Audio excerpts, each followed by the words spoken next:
Like trying to watch your dad do something very rude to himself and failing and tripping over and hurting himself. It was like, that's what watching Idris Elba trying to... The sort of the offbeat comedic timing, the sort of deconstructive humour of watching a joke fall flat and the sort of ad-libbing that they do. I just think, can we just get on with it now, actually? Can we get on with it? Because this is going on a bit now. I'm bored. Fucking hell. Mate, I'm just nipping to the shop. Have you got anything? No, I'm good. Cheers. Alright, won't be long. Got my keys. That was quick.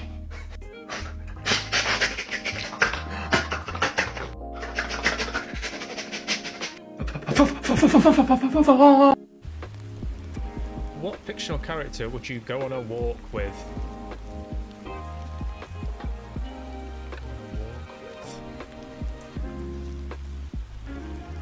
Iron Man. Except it wouldn't be a walk. I'd say, Iron Man, do you want to ditch this joint and go for a fly? And he'd go, yeah. And he'd take me in his arms and we'd go and see the world together and never come back. And I'd say, I love you, Robert. And Robert Downey Jr. would say, I love you too, Adam. It's going to be okay. And then we'd make love. Next question. Here he comes. I'm hiding behind this big brown horse's arse. Can you see me? Maybe this will change your mind.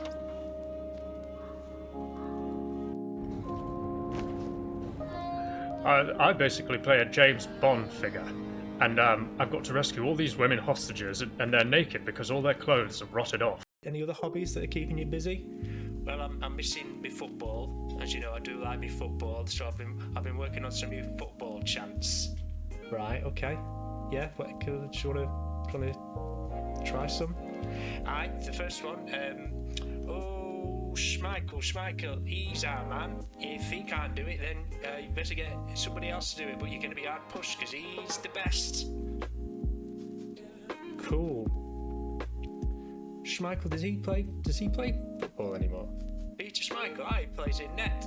I came out the band and said, my dad called me, oh yeah, here we go, you're going to go solo. It's been his dream since I was a kid, his dream. And I said, I'll only do it if the right song comes along, otherwise I'm not bothered.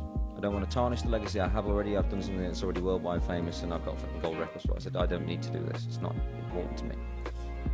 Ed Sheeran wrote me this song and I thought, shit, here we bloody well go again. Here we go, boys. Pull your short. Some people say it's very common for people to use humour as a sort of defence mechanism, and ultimately as a way to protect themselves and distance themselves from people. But to those people I say, what you want? Shut up, get lion up, fucking hell. It's just a, if you can't have a laugh, then what? Then why do any? Oh, hello. That was very abrupt. Hi, how you doing? No introduction there. No ceremony. No intro. No music. Just straight in. Bang. Hi. Welcome to the Quiet Dog Podcast. Let me just try that again. Bear with me one sec. It was about...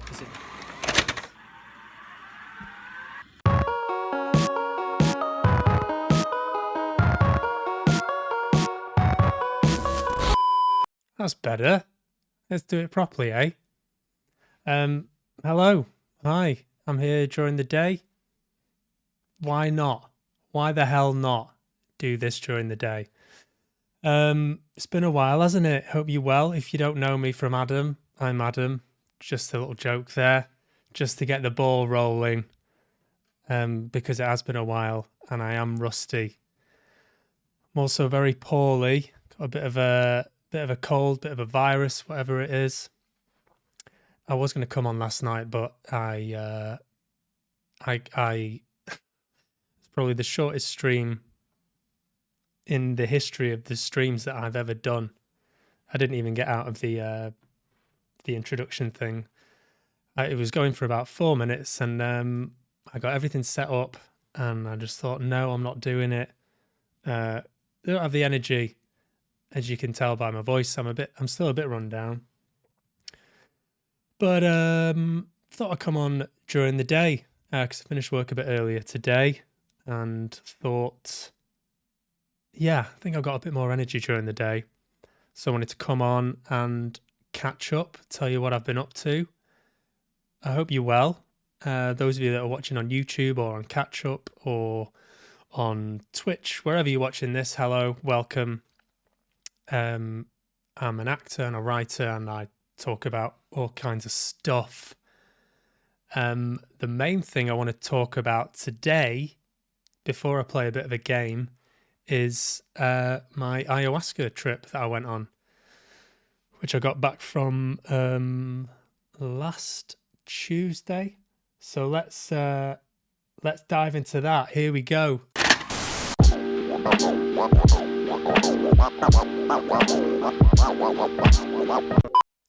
So yeah, what was that like? I hear you ask. Firstly, if you don't know what ayahuasca is, I don't know if I'm really allowed to be talking about it on here because of TOS, because it's not legal in this country. But I'll just talk about it anyway. And if they want to throw me off, they can do, because I'm rock and roll like that. I'm bloody rock and roll through and through. But yeah, ayahuasca is it's like a psychedelic plant medicine. They say, you know, it's been wrapped up in this sort of you know, they don't like to call it a drug. It's not. I suppose it is a drug, but it's more of a medicine in its traditional sense.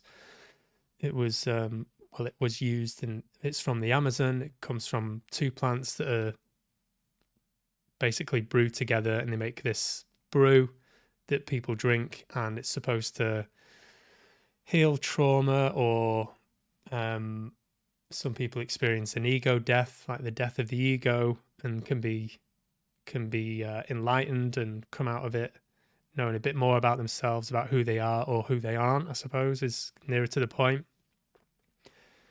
But I decided I wanted to do it. Why did I want to do it? That's the question I've been asking myself. Why did I want to do it?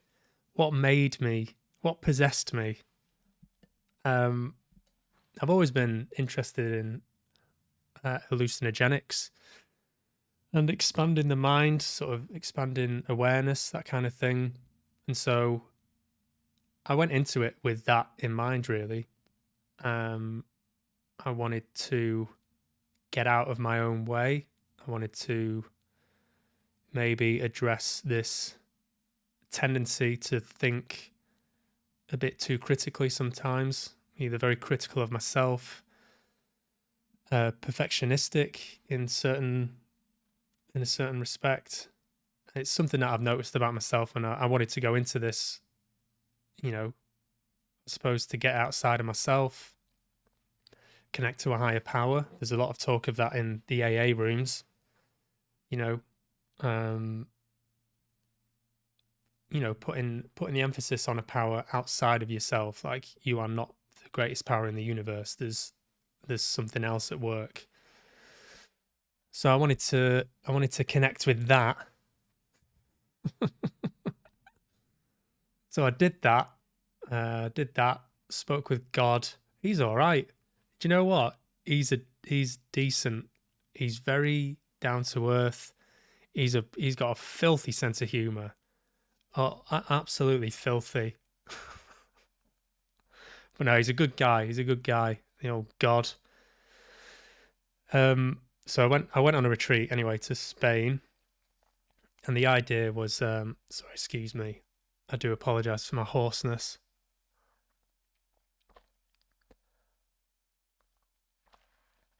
Yeah, so I went to Spain, and the whole thing was supposed to last for a week, and I decided to come back after the first ceremony.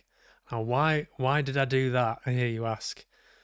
Well, there's a few reasons why. Firstly, I suppose I had what you would call a bad trip. Although they say there is no such thing as a bad trip. There's only, it depends what you get from it. And I did take quite a lot from it. I was a bit reticent to come on here and kind of unpack all this because firstly, I got back and I got really ill. So I think my body was kind of telling me that I made the right choice to come home and just sort of rest up and decompress. And so I'm kind of comfortable and secure knowing that I made the right choice. But in terms of unpacking it all and kind of just sort of stamping it with this meaning that I've taken from it seems a little bit reductive. But for, just for the sake of sharing, I suppose it flagged up a few things. Firstly, nothing like my career, my relationships. I went in there thinking, I'd like to overcome perfectionistic thinking. I would like to have more clarity on my career moving forward and more clarity on relationships, like romantic ones.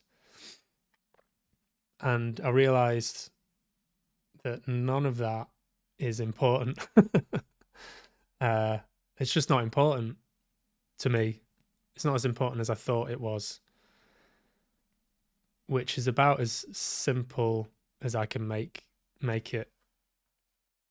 If I can sum it up in one sentence, it's that the things that I thought were important really aren't.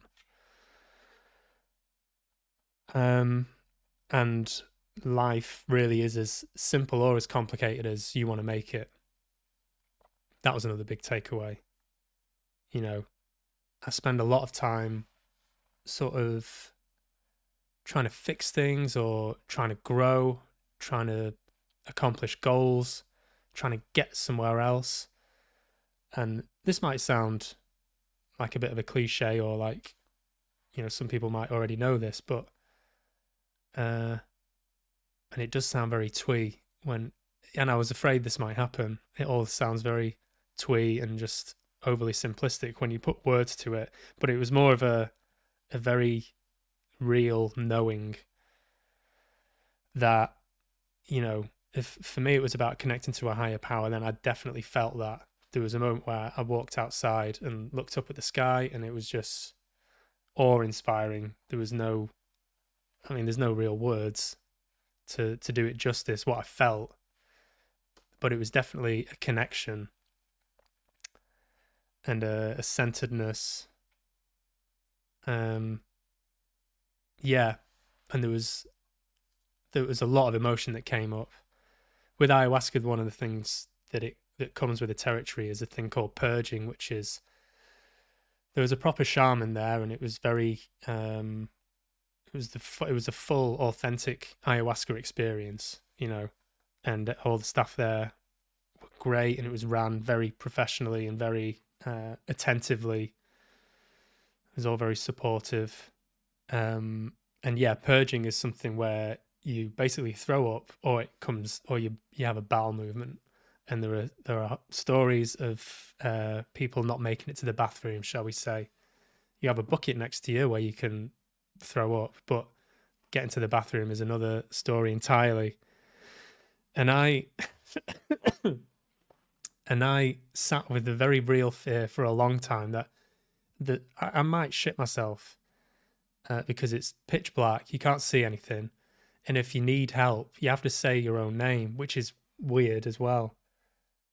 I mean, not only are you tripping balls and you don't know where the ground is, if you need help, you have to say your own name. And somebody said, well, what if you can't remember your own name? That's another fear. What if I don't know my own name? What then? Then what state would it be in? And then I shit myself. Forget my own name, and then I shit myself, and I need carrying out. So the ceremony itself lasted for about, I don't know, it started at about 8 o'clock, and then I was still tripping at 3 a.m. They said, does anyone want a second? Does anyone want seconds? And a load of people got up and got a second cup. including me. And I realized very quickly after that, oh, I didn't need that. I don't need this second one. The first one's kicking in now, and then the second one is gonna be a close second. And that, I mean, I've done mushrooms and acid and things like that before, but this was on another level. It was very challenging, both mentally, emotionally, physically. We have a lot of talks with each other afterwards and before. And one of the leaders mentioned was that this doesn't, it's not a drug in the sense that, drugs can be recreational. Like booze, for example, is done recreationally to sort of forget who you are and sort of lose your inhibitions and kind of circumvent certain emotions, whereas ayahuasca is just like, bang, here's everything.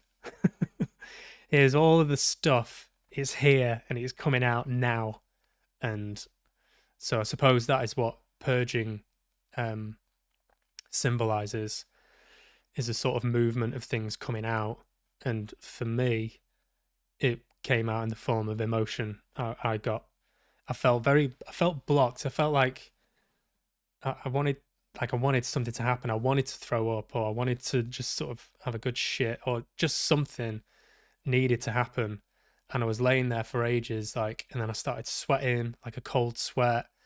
I was really restless and disorientated, and just trying to stay grounded and focused and just surrender and just let the medicine do its thing, let it show you whatever it needs to show you. And yeah, some people were throwing up, and it's just odd. It's odd being in a room full of people and people are either laughing or the guy next to me was sort of sat up. I didn't see this, but someone told me after that he was just sort of sat up on his bed just doing this. I wasn't there for this either, but someone started singing and someone had to come over and just keep reminding him to be quiet. And he was just like, no, I just need to sing. So that was his thing. Someone was seeing shadow people everywhere, but she didn't seem frightened by that or perturbed by it. It was just, that was just what was going on.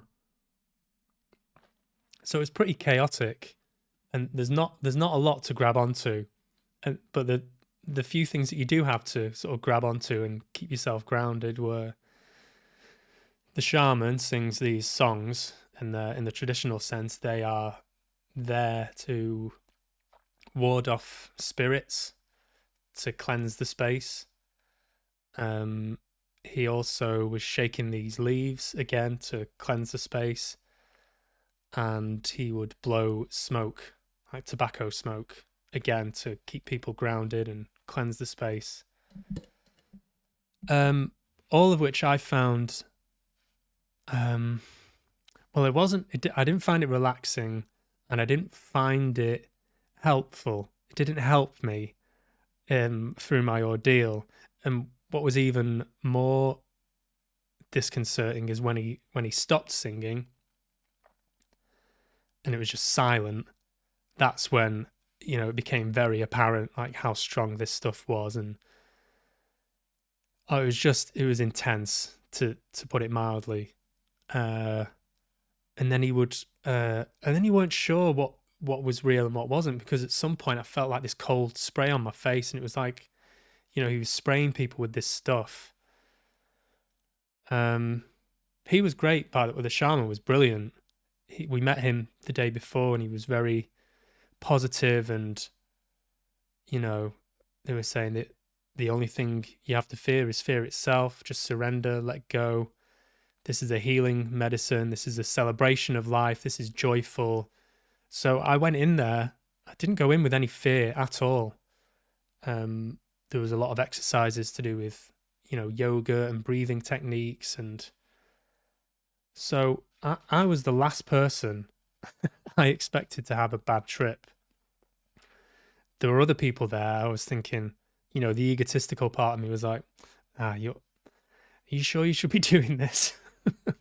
Because we kind of went round in a circle and we were sharing what things we wanted from it. And some people's stories and things were very heavy, and I suppose mine was in a sense, but what I'm saying is that I went into it a bit naively, and maybe, well, I know I was a bit cocky, especially with having that second cup. So for a while, I just lay there. Obviously, that's all you can do, and just listen to the songs and just lie down and just hope for the best and hold on for dear life. And then I tried to be sick a couple of times. Felt a bit of a rumbling in my stomach, and I was like, okay, right, I'm going to need to get up now because I've never felt like this before. This feels like it could be an emergency. And if I shit I mean, yeah, the very real fear was there that I might shit myself. So as instructed, I said, Adam. And then someone came over, a girl called Crystal, one of the people who works there. And they were all so good. Did make me think, God, I bet they've seen I bet they've dealt with all kinds of eventualities with this. Because they're essentially just babysitters. They take a bit as well. They don't do a full dose, but you know, they like to be on the same kind of wavelength to an extent, but you know, they're not off the faces or anything. So she came over and I was like, I think I might need help to the bathroom. She's like, okay. And so I got up and I was like, can you just hold my hand? Because I just needed somebody. Like I needed to connect with somebody. Because I was so disorientated. Even when I was trying to get my bucket on the side, I was like, I'm just not sure. I'm not sure of anything. I'm not sure if this is right. Is this the right way up? Where's the floor? Can I get up on my own accord? How am I going to, how? I was inept. So I sort of held on to Crystal and she was guiding me like a little old man to the bathroom. And then I just said, I feel a bit faint. And so I very, very slow and controlled, just sort of made my way down to the floor. And then I think I may have blacked out for just a second because it just all felt a bit overwhelming. And then I came to and I was like, I didn't really know where I was. It wasn't like I didn't pass out, because when you come to after passing out, it's like, you know, you feel very heady, like your head's throbbing. And it wasn't that. I think it was just overwhelm. And then I was like, did I pass out? She's like, no, you just went on the ground for a bit. And I was like, I need to sit down. So we went and sat down and she just kind of held me and I just burst into tears. And that was that. It all just sort of came out. So that was the purging for me. That felt like the release, you know, thank fuck, I suppose. You know, it wasn't coming out the other end and I didn't make it to the bathroom, because that would have been, I mean, I can't imagine not only just tripping absolute balls, but knowing you've shit yourself. And like, I wonder if they've had to clean. I imagine they have. I mean, I'd be surprised if not. I don't know, but that was just, you know, I was very anxious about that happening. And I suppose I was just, I was happy that I was just being held, that was being looked after. And I felt safe enough to just sort of let go. And this is the other thing. There's no story attached to what happened in terms of, you know, what it's a hard thing to explain to people. Like, what did you get out of it, you know, therapeutically? Did you work through any trauma or, and for me, it just felt like a very simple letting go. Just being very present, very vulnerable, very honest. And it just felt like it was in my body and it needed to come out. And so, yeah, I just sort of wept for quite a long time. And then that was I suppose that was the overriding thing, was that I just needed to be sort of in contact with people. People sort of came and sat down, and people were milling about. Once the ceremony had finished, the shaman, he gets off. He goes, "Right, I'm done." He says in Spanish, "The ceremony's finished now." Someone translates it, and that's it. So I was still lying down at this point. That's right. So yeah, that happened at the end of after the ceremony finished. So about 12 o'clock was when that happened, I think. And before everything up to that point, I'd just been lying down. Time and space just sort of leave you, so you're not quite sure. But what I'm saying is the staff stay for a while, because when he said that, I was just like, no, it can't be over yet. I'm not okay. I'm far from okay, guys. Because they come around and say, "Are you okay?" And I'm like, "No, I don't. I think I'm still. I think I said I'm still tripping quite a lot." And a lot of people were. So yeah, after I got up and I was sort of sat on the sofa towards the front of the building, and some people were sort of milling about, and I was just like, I just felt like I needed to be held, or just to be in contact with people. There's a guy sat next to me, and I was like, "Can you just put your hand on my back, mate?" And so there was a lot of that, a lot of just needing reassurance and needing to be grounded,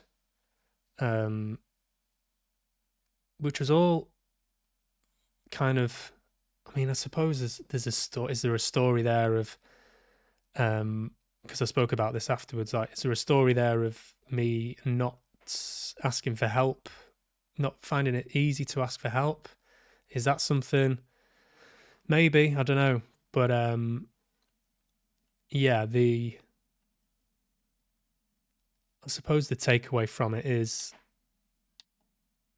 I mean, is there a takeaway? I don't know. I'm trying to explain it as best I can and sort of not embellish the story too much, because I'm sure it will change. Like my takeaway from it will change, and the things I've learned from it, things I've processed from it. I'm really glad I did it. But yeah, the next day, I mean, I didn't sleep at all that night.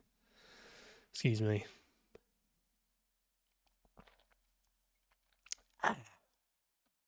Yeah, I didn't sleep well at all. Getting back from the building to it was a big shared house. It was a massive sort of holiday home.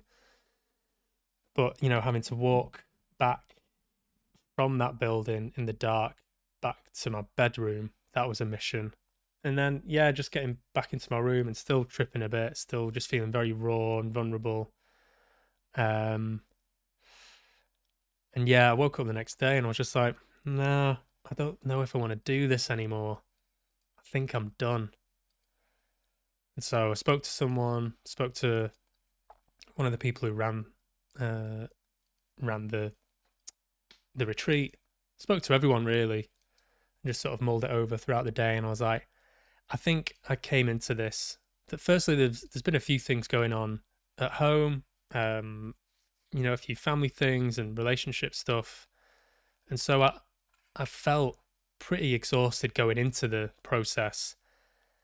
And then I think it dawned on me after that first ceremony, like, this is fucking hard work. This is challenging. This is grueling. This is emotionally draining and exhausting. And more importantly, I can't sleep. I didn't sleep the night before I went there. I didn't sleep well whilst I was there. It was just all very intense, and I've just, my body was saying, I'm done. I think I'm going to check out. And so I just tried not to interfere with that. And I suppose that's another thing that it flagged up, was this pattern that I've noticed of either being too tired, too exhausted, not in the right frame of mind to do something, and then having a battle with myself about whether I should or shouldn't be in this type of mood, whether I should just battle through and do it anyway, whether I'm harming myself by actually going through it, or whether it's just a comfort thing, seeking comfort and wanting to back away from something. This perpetual cycle that I've noticed more and more, that experience really flagged that up. And it was one of the few occasions where I just very simply just said, all right, I'm gonna check out. I'm done. I think I've gotten what I needed to get from it. Yes, I might look back and go, I wish I'd have stuck with it. And they said you could miss a ceremony if you wanted. There were 4 of the ceremonies that were planned, and they said, you can take a rest day. You don't have to do the second ceremony. You can come back on the third one. And I was just at that point, I was just like, I need to be out of here. I need to be in a comfy hotel, because the room I was in wasn't great. And that's nobody's fault. It was the room I paid for, but I just needed to get rest. I needed to be somewhere with aircon, somewhere with a TV, somewhere with home comforts, somewhere I could have a meal with salt on it, like a hearty meal.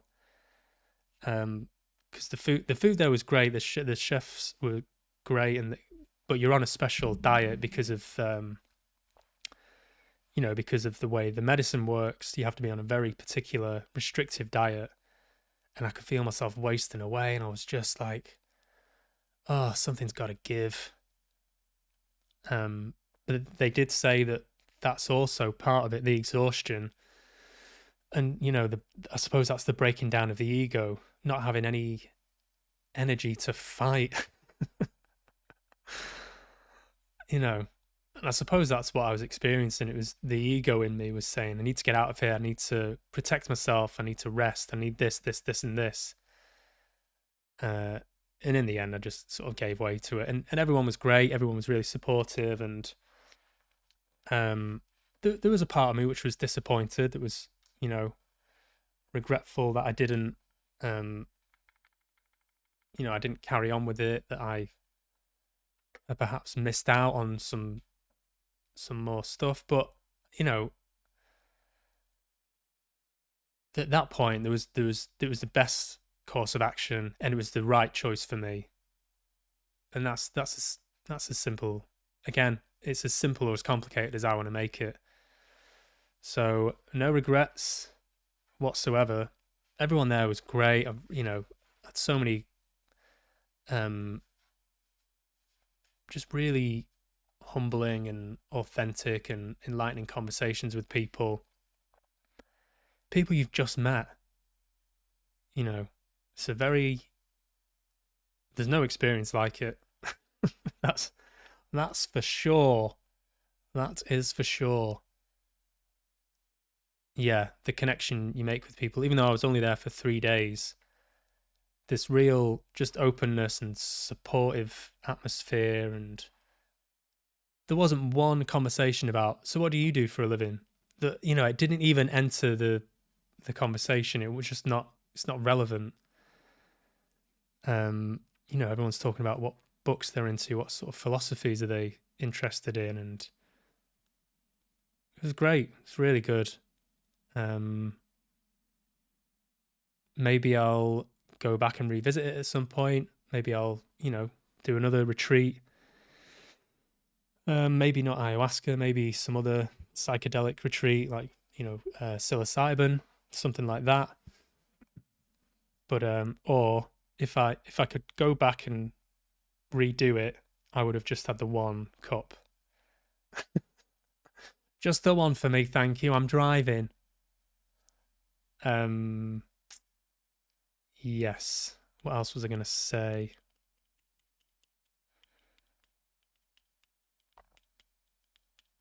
I think that's it. Oh, yeah, coming home. Yeah, coming home 2 days later, getting really ill and getting a bug and just being bedridden for a few days. That for me was my body going, yep, you definitely needed to come home.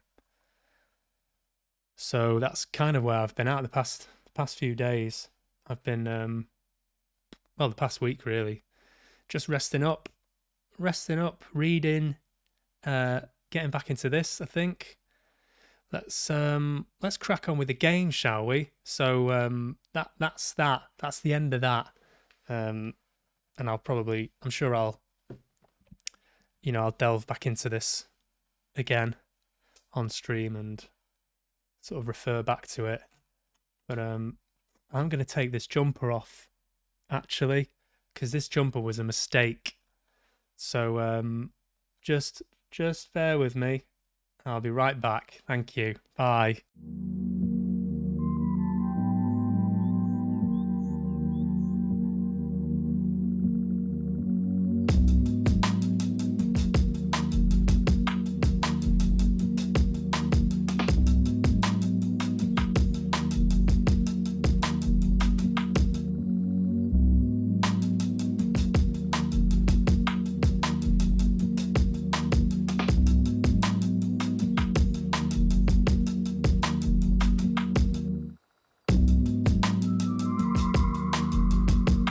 Okay, we're back.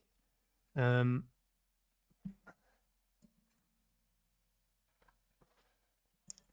there. Don't go anywhere. Put that on there. Put that there like that. Put that on there like that. That's better, isn't it? That's better. See, look at that. It's autumn. Okay, let's play a game, shall we? So I want to get back into Dark Pictures. Get the ball rolling with that again, because I got it to play on stream, and I think I need to build up a bit of momentum. Sort of get back into it. So Dark Pictures, Little Hope. No, that's not right, is it? That's not right. Just change it manually. Dark Pictures, Little Hope. Yeah, and for those of you that don't know, I'm in this game. I'm in it. Playing the character of Wyman. So, without further ado, let's get into it. Run the thing.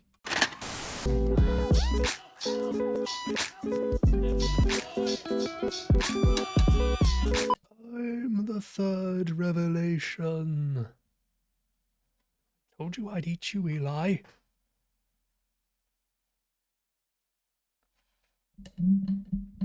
Okay. We on? I've got the fire crackling in the background. I think we can live with that, can't we? Can we live with that? I think so. I quite like it anyway. So, I was trying to, this frame here, there's a way to sort of get rounded edges, but there's no way of doing it without it affecting the bigger screen. So if anyone has any tips of how to do that, please let me know, because I can't suss it out. I can get it. That's loud. Because I can do it for this one, but then if I try and create two camera sources from the same camera, one of them freezes. So you can't have one without it affecting the other. And I don't know the way around it. Looked on all the forums, and I really, really want rounded edges. I think it would just improve the stream immensely. I can't explain to you how important this is to me, guys. So any help would be really appreciated. Thank you. Cheers. Play alone? But you guys are here, but you're not here. you're here in the future, or you're lurking. If you are lurking, hello, welcome. Lurkers always welcome here. Okay, let's continue the story, please. Another thing with the retreat was that the diet required me to stop drinking caffeine, which I've just started reintegrating back into my life, and I fucking love it. God, I love caffeine. It's one of the simple pleasures that I have left in my life. I don't have any pleasure since I stopped drinking. I'm void of any kind of excitement or joy. And so, what's that? Press Shift and Tab to close this message. Fuck off then. Sorry, I'm getting a pop-up message. I don't want that there. I don't want to see that. Oh, good. Hello there, old drunk guy. How you doing, man? Good morning to you. And good afternoon to me. Welcome in. Literally just got back into this.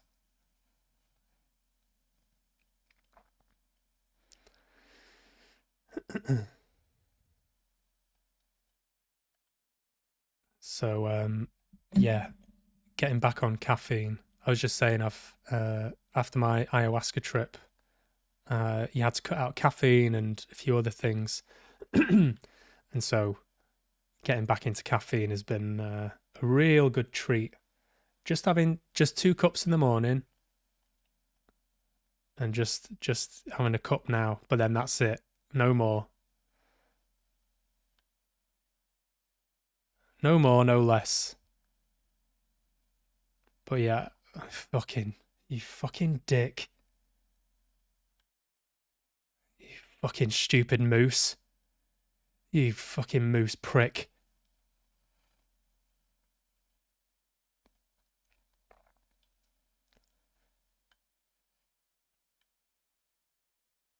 Oh, so what's this? Abrasive, indifferent, and skeptical. I can relate to that. Hey? Press Shift and Tab to close this message. Shift. Oh. Okay. Done. Done. So a little recap of this game. There seems to be a few timelines running at the same time. This group of people are both sort of members of a university, and their coaches broken down. They seem to be stuck in a kind of time loop where everything's a bit trippy, things are a bit witchy. But then also at the beginning of the game, they were all members of the same family, and there was a fire in the house. And I think some people got trapped inside. And I think that's as far as I got.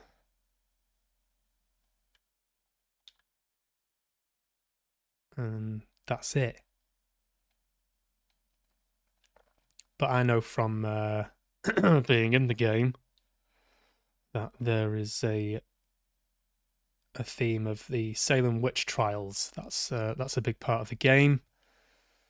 So that's coming. There's already been a few witchy things happening.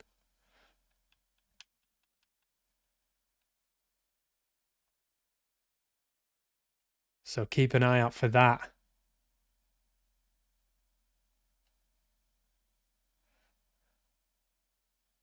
Can I run? Can I walk faster?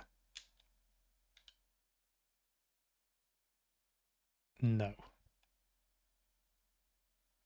Just wandering. Just having a good old wander. Help me wander, help me wander. Help me wander, help me wander. Help me wander, yeah. Get her out of my heart.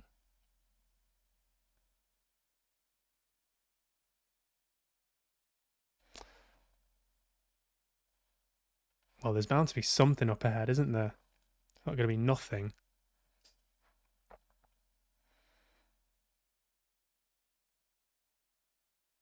Can you move it?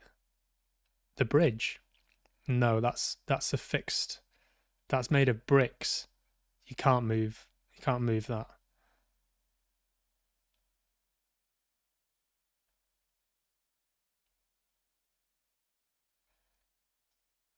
Ah, shit. You said it. Go and ask the girl if she's all right.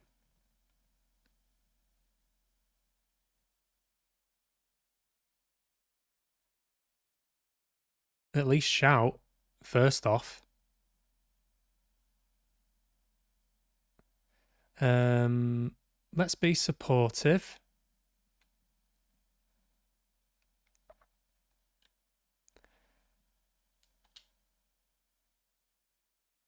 Great facial expressions there.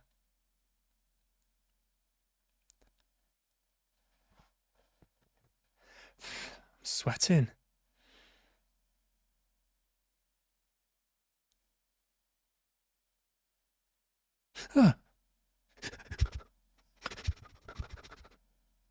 Oh, there. Confront the girl. Oh, come on. You got just a bit faster, please. Just a little bit of urgency.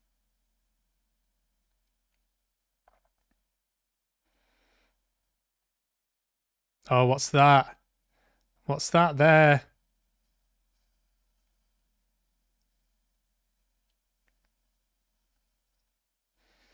No, thank you.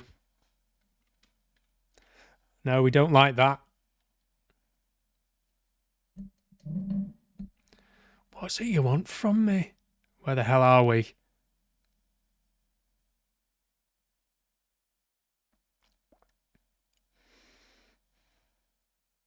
So she could see her. Can she? Oh, they both can see her.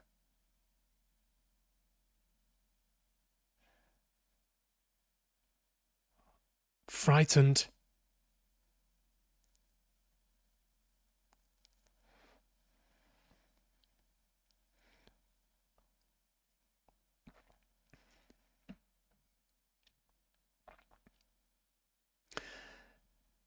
Salem, I mean, forgive my historical ignorance, but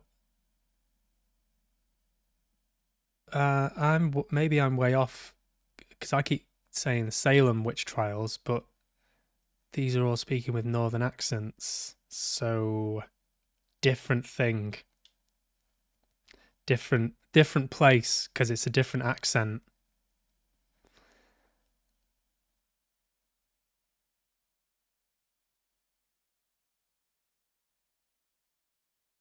Pendlebury. That sounds better. Maybe not 100% accurate, but better because it's not America. Pendlebury is England, I think. Oh, that was her.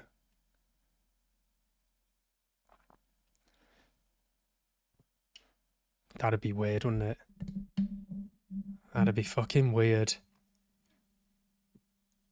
What? So Salem is right.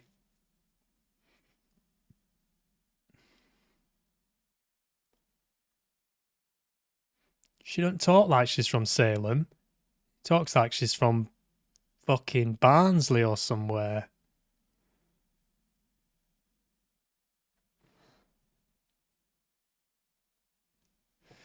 Help me wonder, help me wonder. That's the most cliche thing anyone has ever said, ever. It's a cliche of a cliche.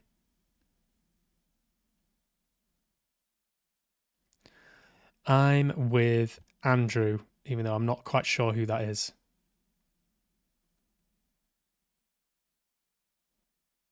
Yeah. That's just being rude. Don't be rude.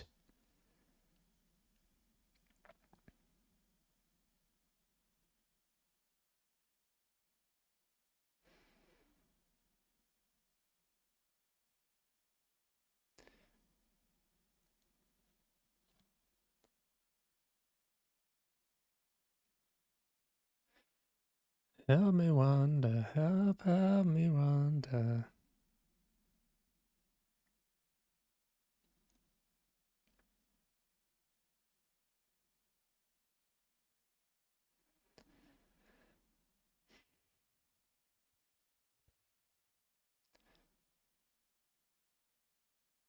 Please let me walk just a bit quicker. Just a little bit quicker. Please. No, okay. This is the pace. This is the pace we're walking at. No urgency, just...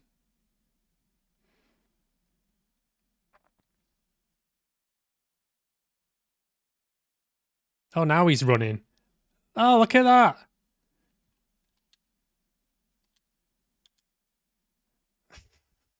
He shifted a bit then, didn't he? Eh? He shifted a bit then. Fucking hell. When it comes to abandoning your friends, he's a boy on a bike. Fucking hell. It's just a boy on a bike boy.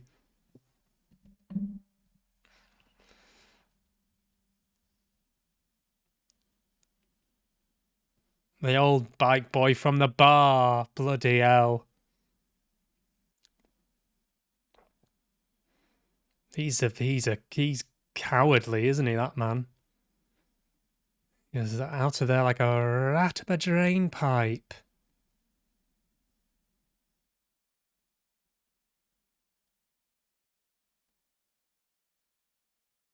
Yeah, that doesn't make sense to me. The accents and the place doesn't add up.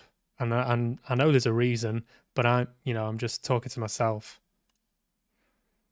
And I don't have the answer, so here we are. Here we are. We're back here again.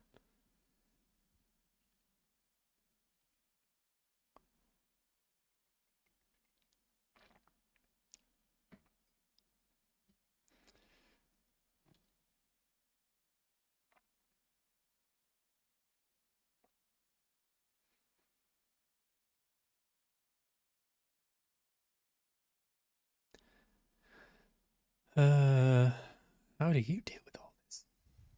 I knew he was going to say it like that. How do you deal with all of this? How do you deal with all of this? How do you deal with all of this? You can only rely on yourself, did she say? Yeah, fuck 'em. That's my motto. Fuck 'em all. Look out for number one. That is the best advice I can give anybody. Just look after yourself. Fuck everybody else. Because they're thinking the same thing. Don't trust anyone.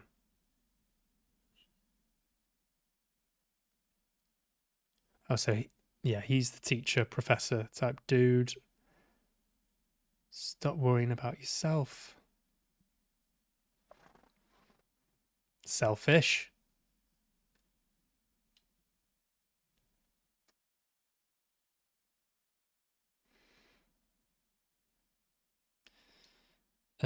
Stop droning on. Oh, I'm just messing, mate.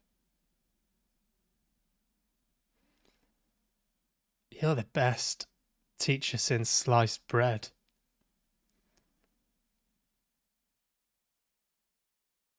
You're the best teacher since Robin Williams in Dead Poets Society.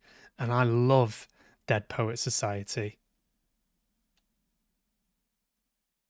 It made me cry. That's how good you are.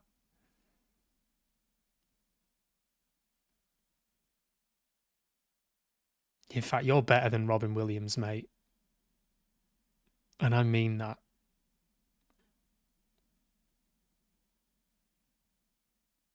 How do you know? You don't know that.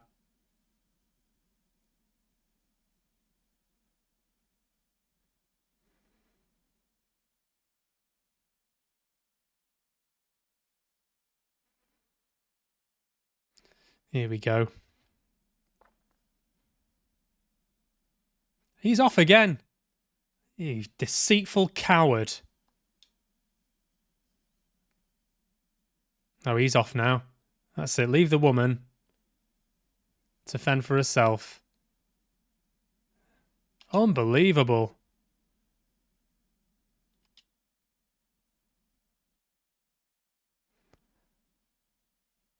He's laughing. That was crazy back there. Yeah, supportive. Let's stick together, eh? Yeah. Oh, is there someone else with us? I don't think so. Oh, the lads, stick together, eh?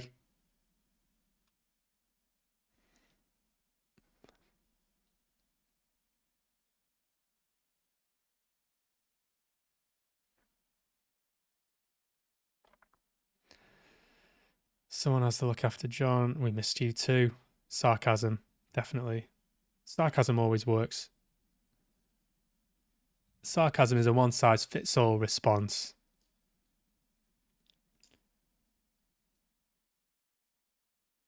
So to sum up, look after yourself and cover everything up with sarcasm. You can't really go wrong with that combination.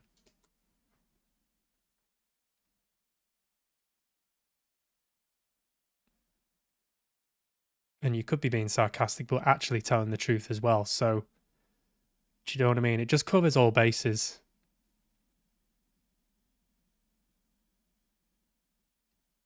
And people will learn to just stop asking you things.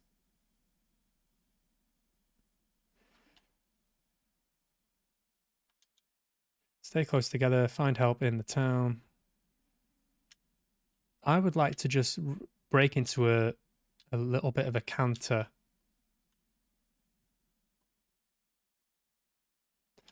But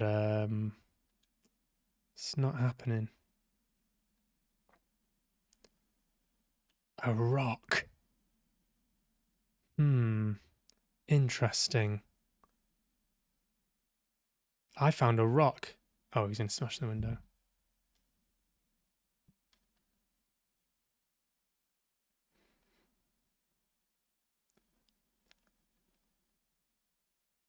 What, a baby? A newborn baby could do that.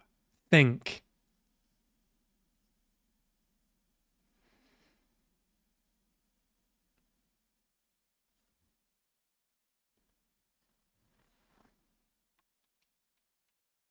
Easy.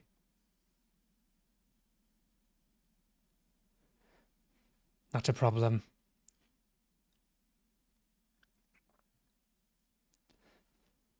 Don't think there's going to be anyone in there, guys, because you've just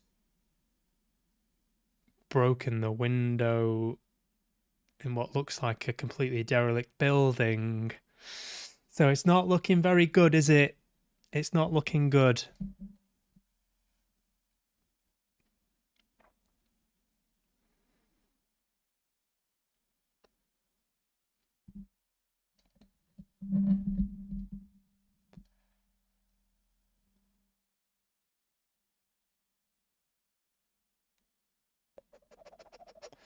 Right, so I think these two are a couple.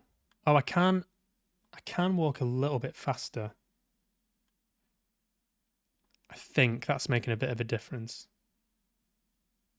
Yeah, LB, I think. Just a little bit. Oh, someone running there. A running child. I saw a child running.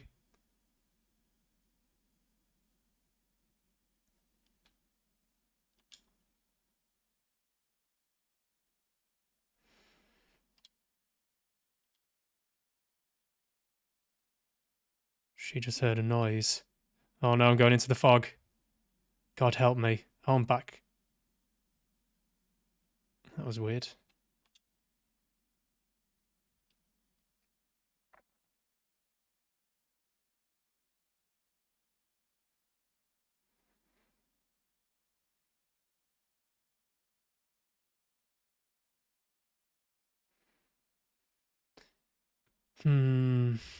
Don't stress it. It's okay.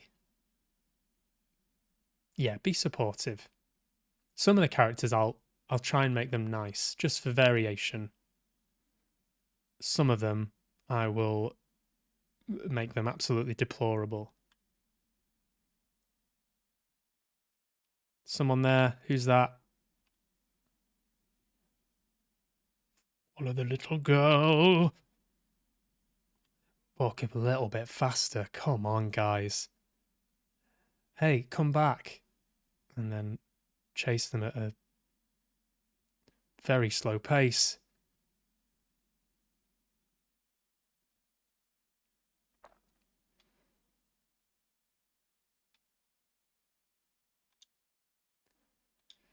A creepy drawing. Bye.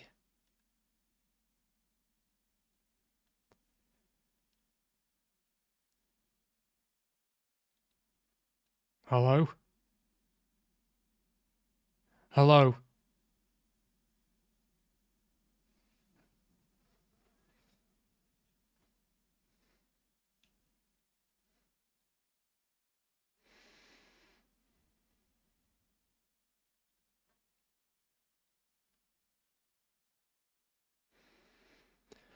Come out.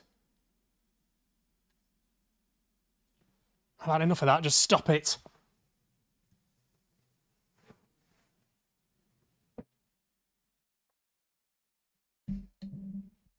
Do what I want, mate. Come on, you fucker. What have you done that for? It's just rude.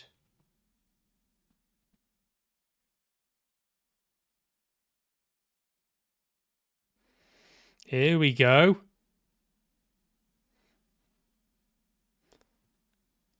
Come on out, Mary.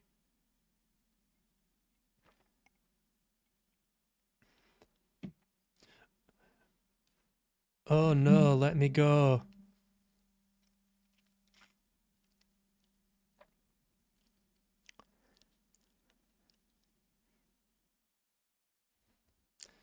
What is this?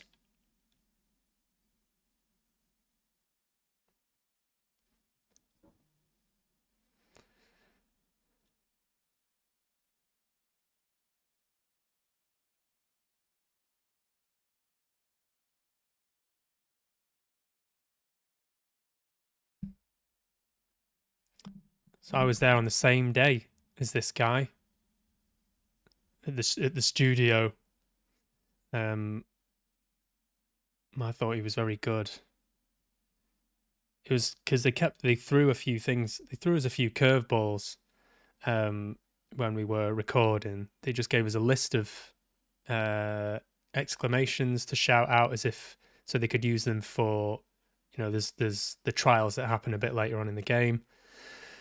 And so they just wanted some exclamations of people shouting various things, and we just had to just read the list out in different voices and different intonations and different volume levels.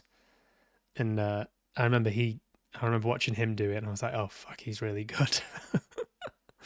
And I just sort of blundered my way through mine. But yeah, he's a sound guy. Forget his name now. I think I still follow him on Twitter.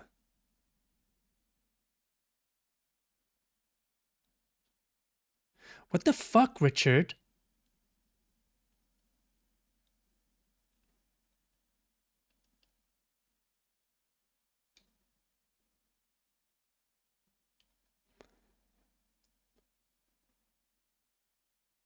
Time to say goodbye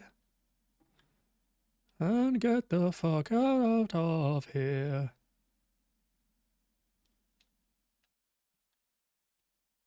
Run, for fuck's sake.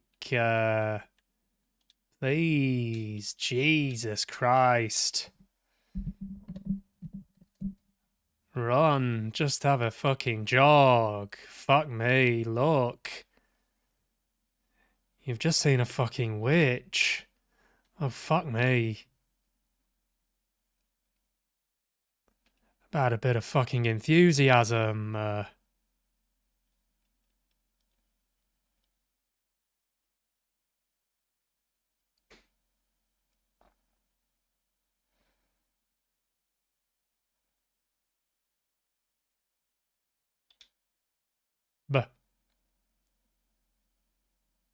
Drop her.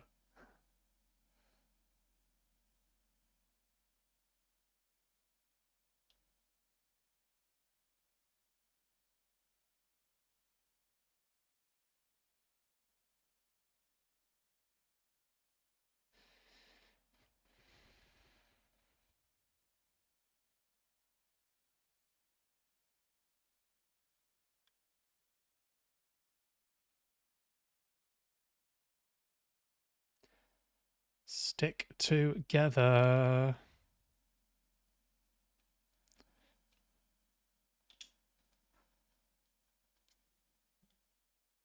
Gah! No, I'm going to kick it again. Kick it at least 12 more times. Please. Then I will be satisfied.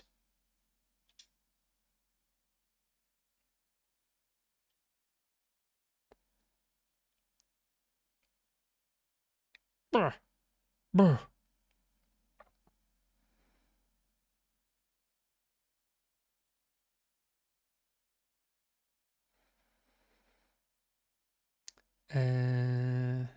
Be assertive. If it's not, I will stay and face the danger. I'll be right back.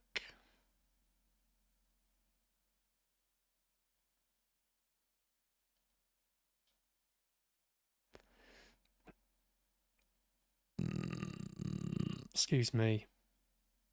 Catch it.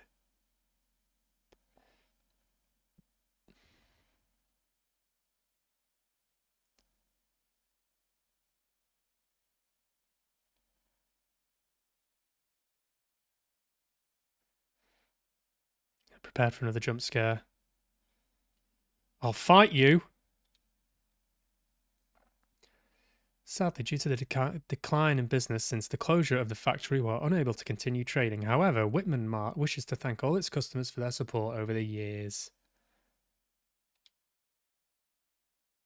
A factory, you say? Hello? Hello?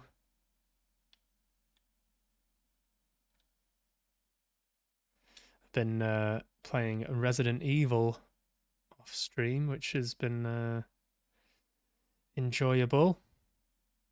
The remastered version. A lot of wandering about and not quite knowing where things are.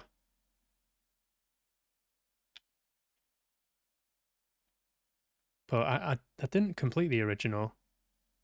But I am enjoying it. It's nice to just sort of take your time and just plod through. Can I flip that over? That's the wrong way round. So, oh, there you go. Let me... A newspaper headline.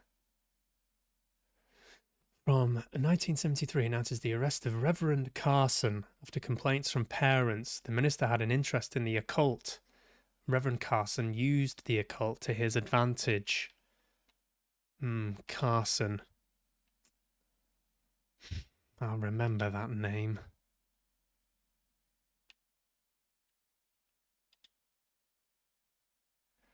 Was there something else there as well? Let me just flip that over.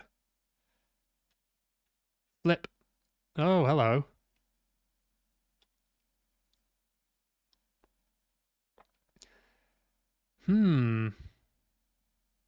Ritual Blade.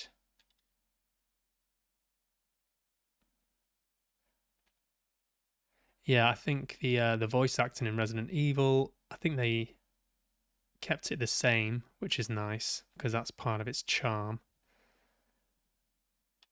Like, Jill, I sure hope this isn't Chris's blood. All that kind of stuff. But the gameplay and the actual levels are all the same as well. I like it. I'm in the mood for it. 'Tis the season for all things horror. What's this?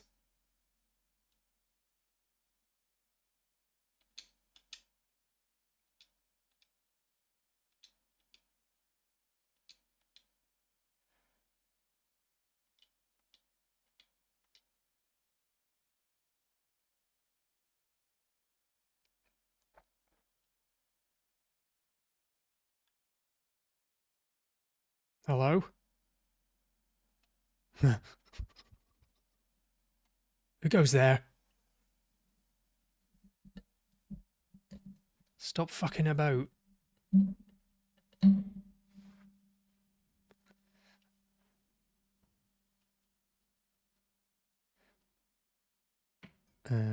You gave me a shock.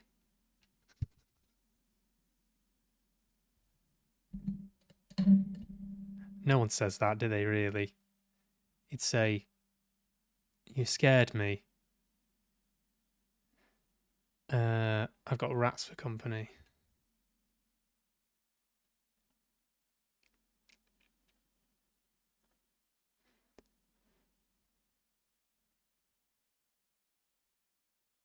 You gave me a shock. Just now, when you made that loud noise, you gave me a shock. You fucker.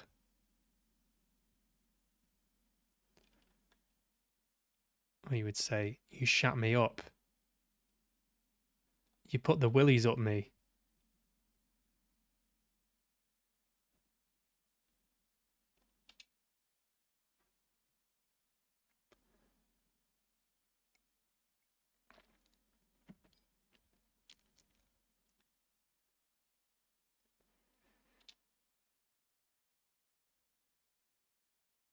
What's that?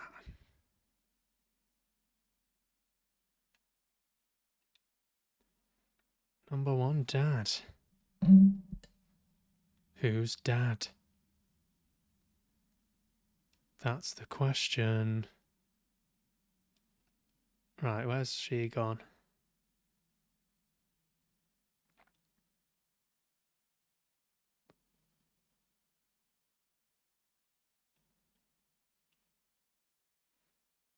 Can I go there? I think I've just come from this way, haven't I? Yeah. Pretty sure I have. Have I? Think so, yeah.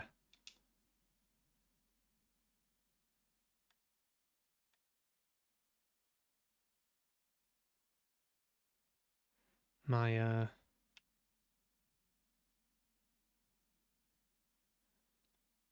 my sense of direction is not the best, but I don't think I went that way.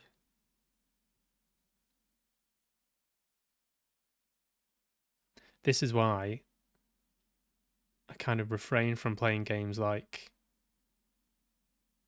games where you can get lost basically, because no doubt in the space of 2 minutes. Yeah, okay, thank you. Yeah, I just get dreadfully lost, and then no new information goes into my brain. Just the fact that you lost, which would make for a very boring stream, wouldn't it?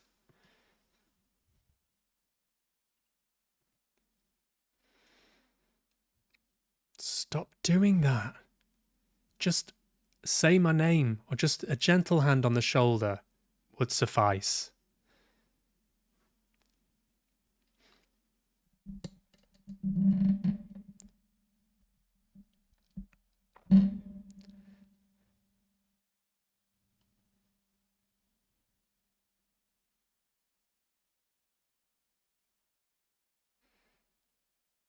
Don't talk nonsense.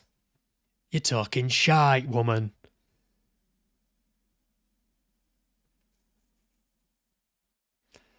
Confront.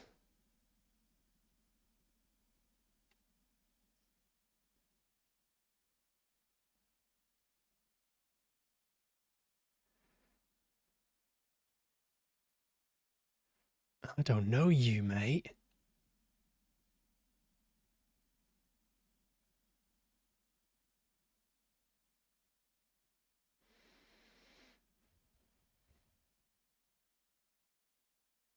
I'm from the future, bastard. And you're from the past. Something witchy's going on.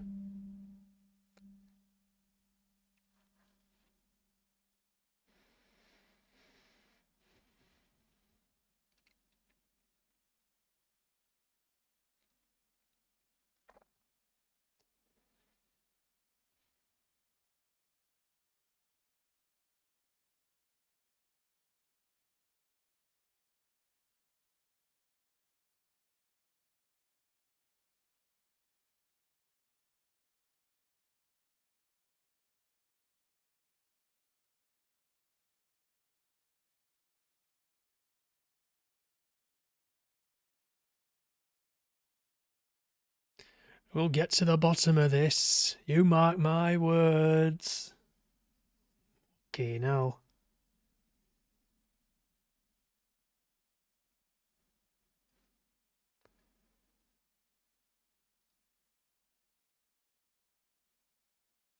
I've been to the past, and now I talk with a northern accent. I don't know what's happened, but I've got the overwhelming urge to say bastard. Bastard, bastard.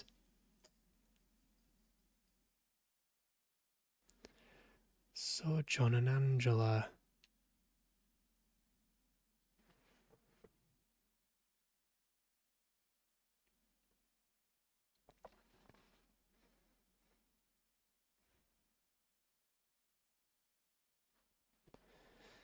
They looked married.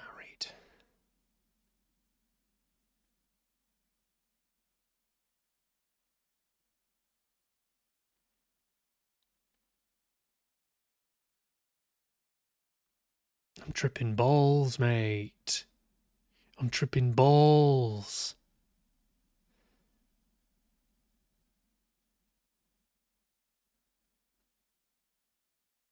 Oh, what's that now? I've had to fight a demon.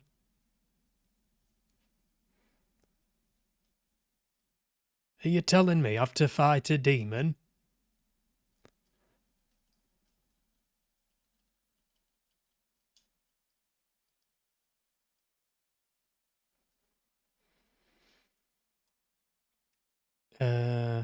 Doubtful.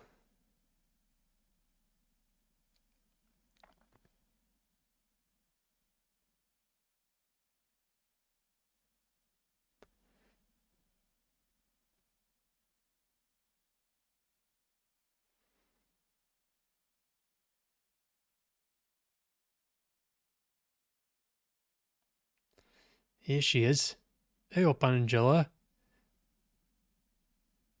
Ah, we were just looking for a phone. We've all got northern accents now. Bastard.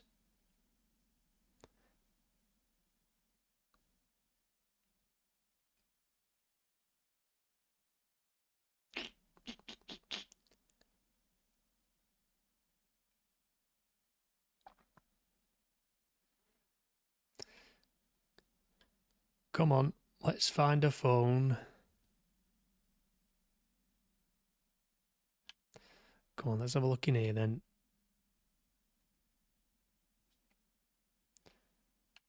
Ah, you fucker.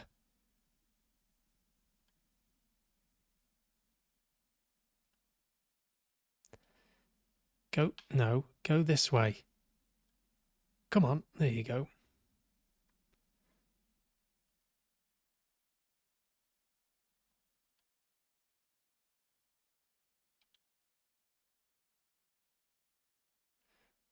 Reynolds. Ryan Reynolds, perhaps. What's he doing here?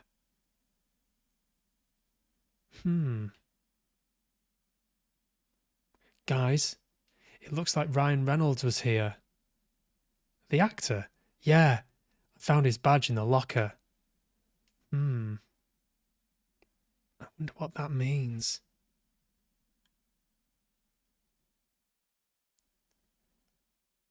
Ryan?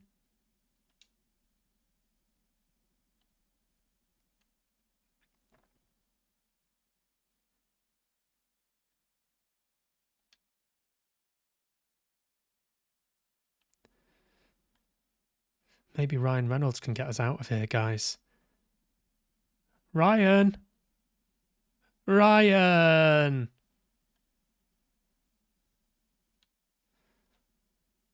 What was he doing here? It doesn't make any sense. Let's keep looking.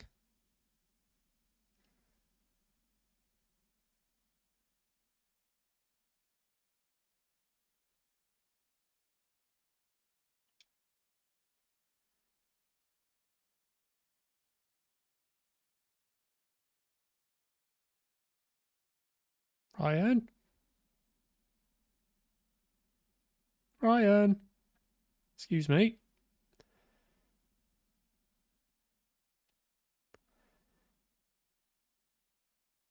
This is where we came in.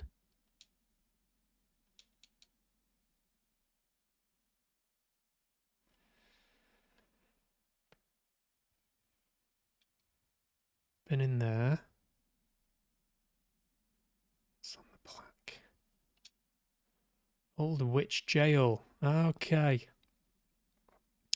In 1962, during the Little Hope witch trials, many of the accused were in prison here. Doesn't say anything about Ryan Reynolds. That's quite a big deal to have a Hollywood actor. Yeah. Ah.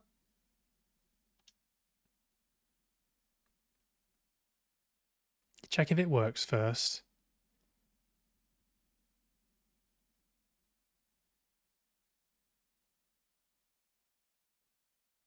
Ah, of course it is. Check it first before you get excited. Better for morale. See, then that wouldn't have happened. Stop going berserk.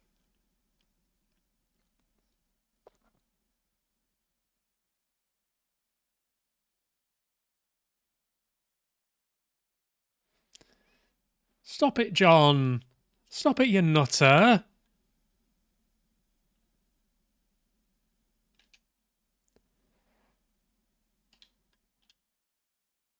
I wouldn't say I was pessimistic. I'd just say I was realistic. You know? Building's derelict. It's a slim chance there's going to be a working phone in here. Call me a cynic.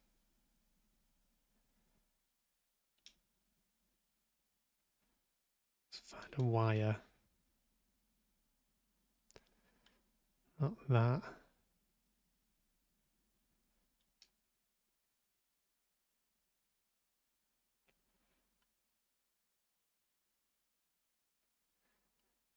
Been in here.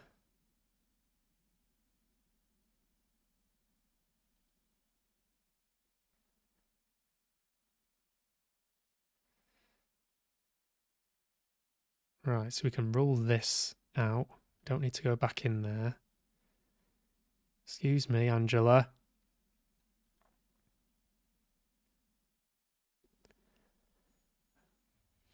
Fucking hell. That did scare me a little bit.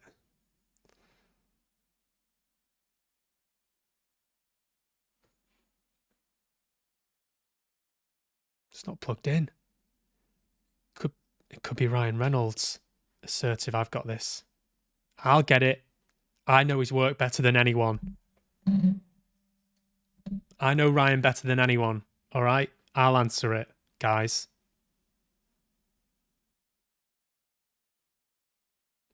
It's not Ryan Reynolds. It's a northern lady.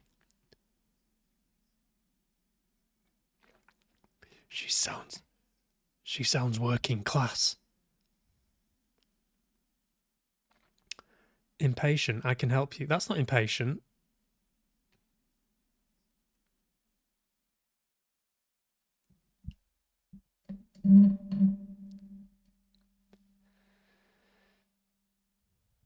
Reassuring. I'm going to help you.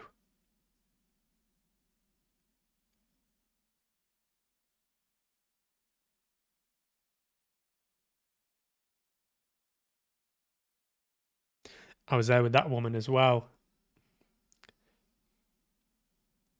Please stop screaming like that.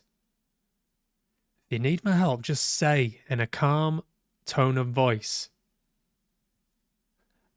Just say, help me, I'm a demon, help me. None of the screaming and the grabbing and the shouting, all right? I'll just ignore you.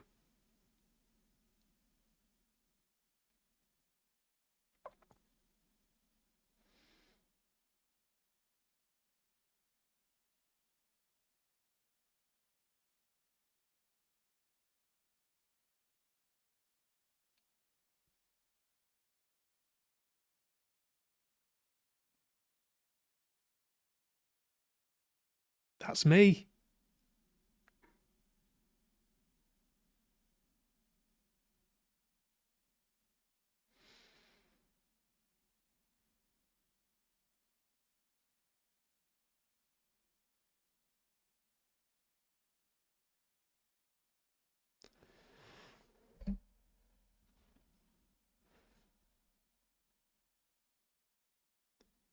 Oh, okay.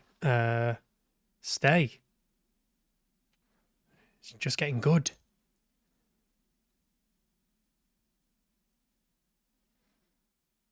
Hmm.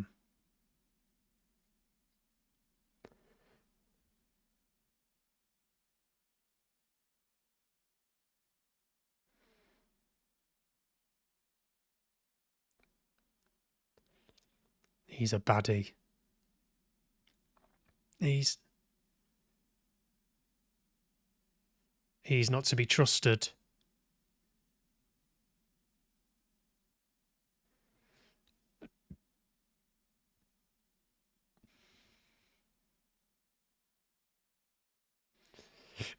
You take that back, you bastard.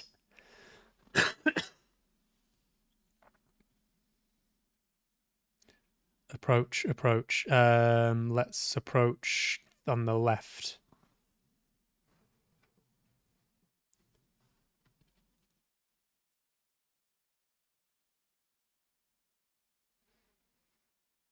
Oh, it's him. They can feel them.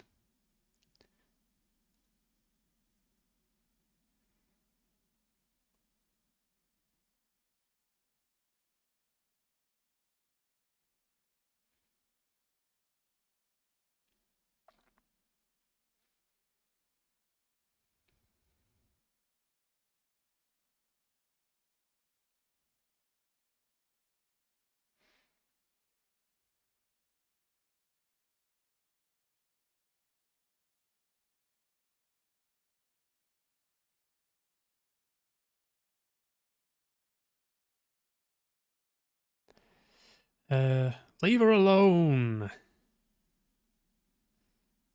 Oh, they can hear us.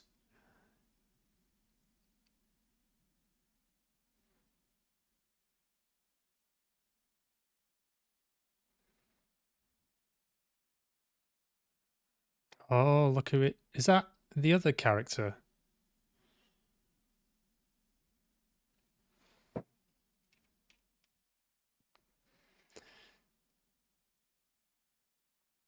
What witchcraft is this?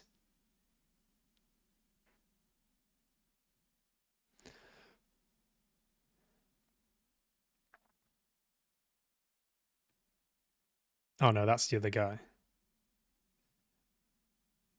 Sneaky. Was that a little smirk there? How dare you? So she's up to no good. That reverend is up to no good.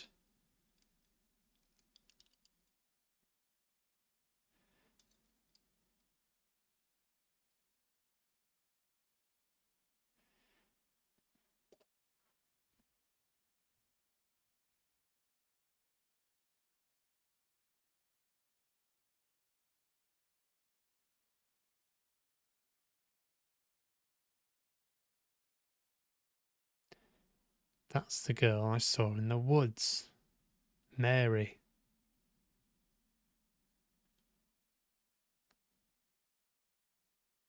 Up to mischief.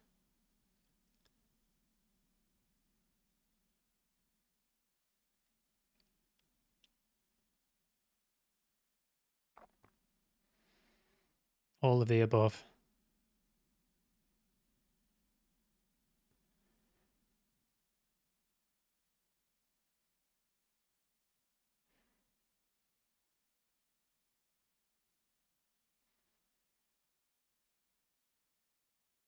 I agree. I agree.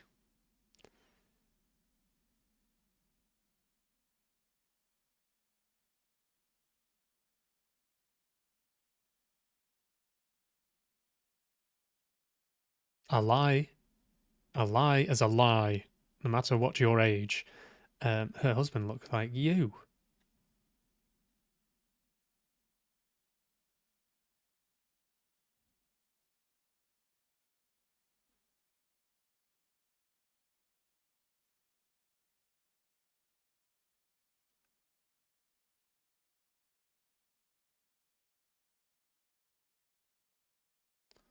Hopefully we'll find out.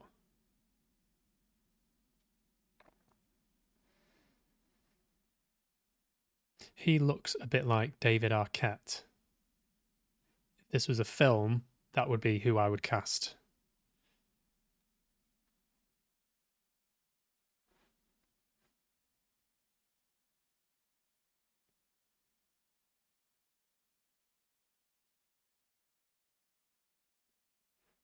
Bastard! Mash!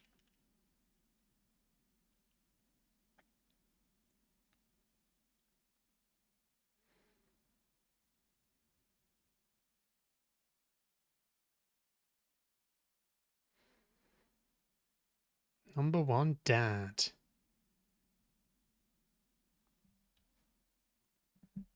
Really?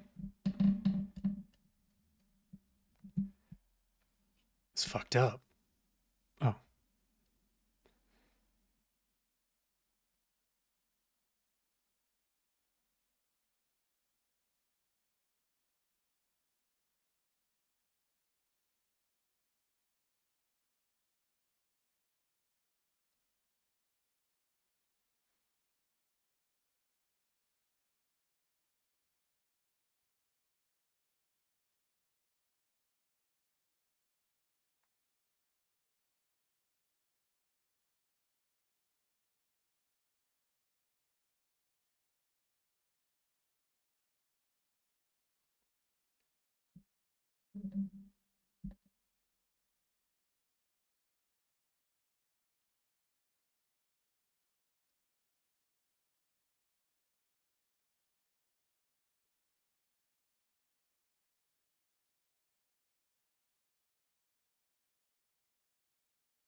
It's building to something.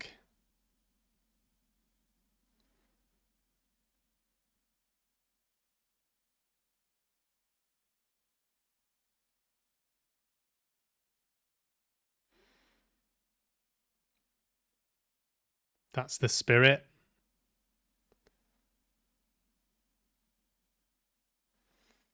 That's what we like to hear.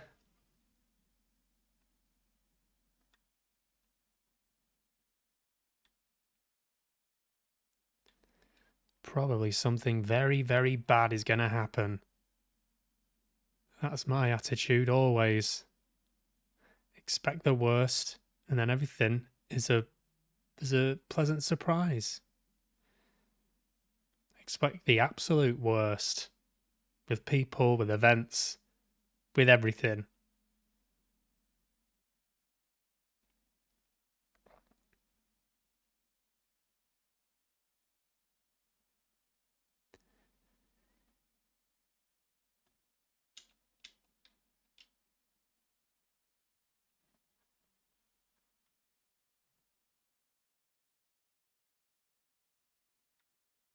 Fucking hell. Sorry if it's very, very loud. It's kind of peaking on my levels here, but there's not much I can do about it. Yeah, apologies.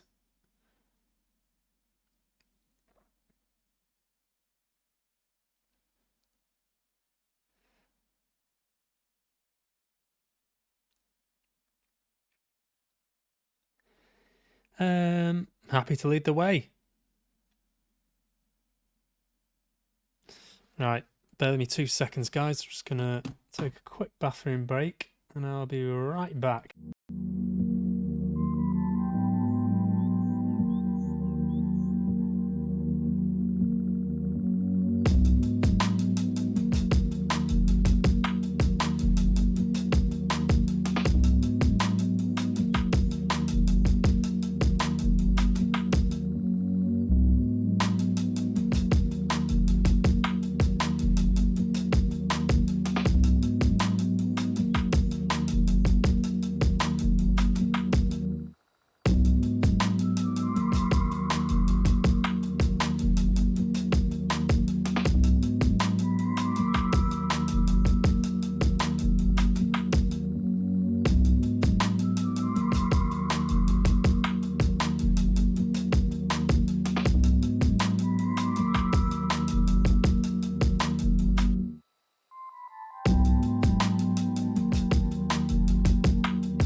Okay.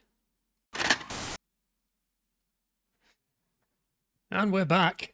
Down a tad. Check, check, check. Hey, hey, hey. It's good to be back. I mean, it's good to be back streaming. I don't mean back from the bathroom. I mean, yes, that also. Back in general. You don't know it's safe.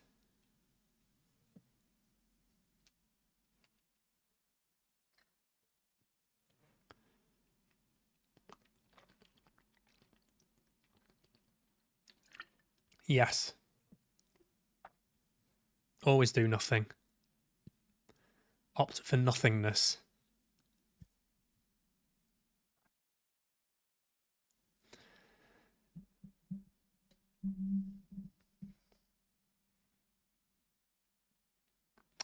And now you've done it. Now you've gone and done it. Well, that's them back in the fog. Told you, do nothing. Wait for help.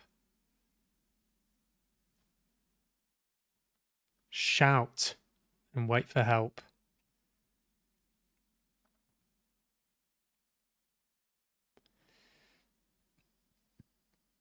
Again with the screaming. So unnecessary.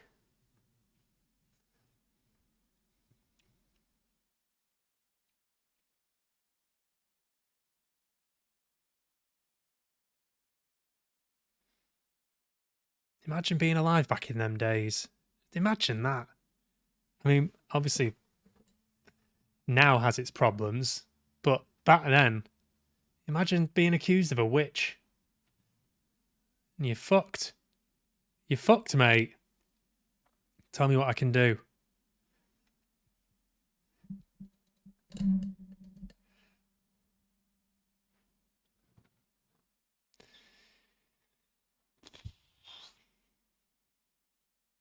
Can we help? I mean, she's not strengthening her case that she's not a witch because she's talking to people who aren't there.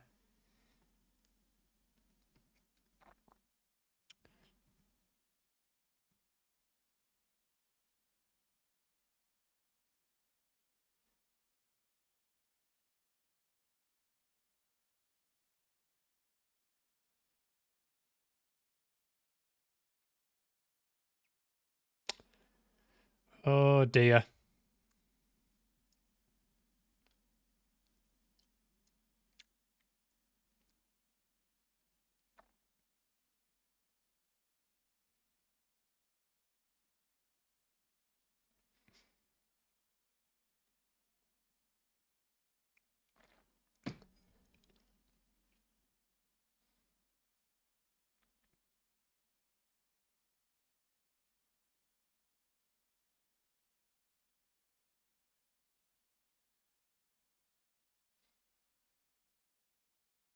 Good acting, isn't it?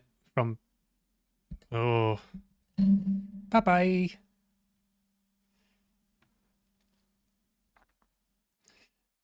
Just to reiterate that when you're acting this stuff, you've got cameras. You've got this weird contraption that's all like over your body, your chest, camera here, very obtrusive. And I remember watching her do that and thinking, fucking right on, mate. Right on. You know, it's different if you're doing a theatre show, you're sort of on stage, you're in the flow, you've got other people acting against you and you can sort of feed off their energy. Or you know, you're just sort of less encumbered. Whereas with this, it was very much like just paint by numbers.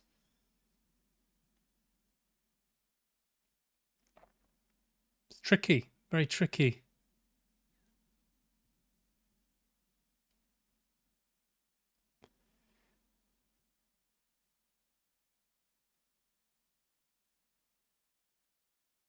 Is that the end of the game now then? Just you drowned, the end. I wonder if there was a way where she could not have drowned.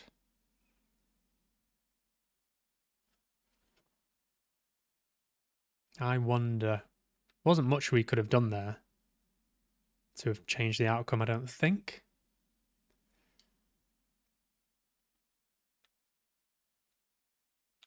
Let's see if we can save the next one.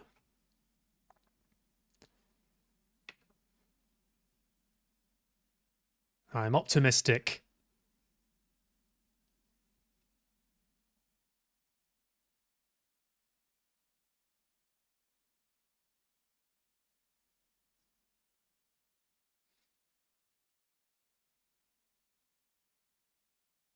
Oh dear.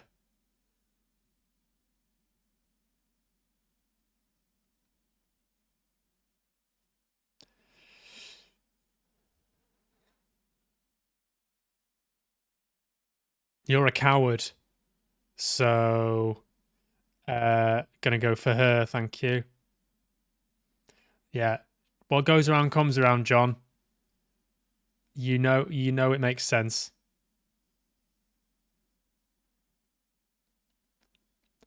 I trust you. Well, what option do you have at this point, mate?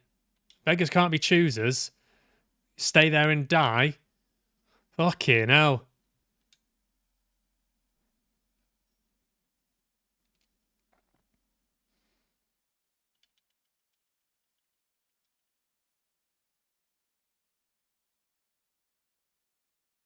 That looks a bit like the monster from Martyrs. If any of you have seen that film, one of my favourite horror films.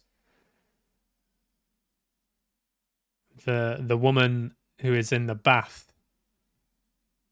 Yeah, the woman in the bath with the thing on her head and the chains. Gruesome. Nightmarish. Brilliant. Here he is, the curator.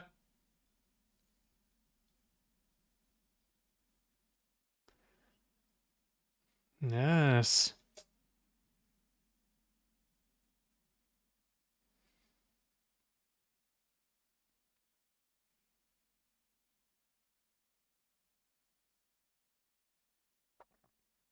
Well, apart from the Angela who got drowned.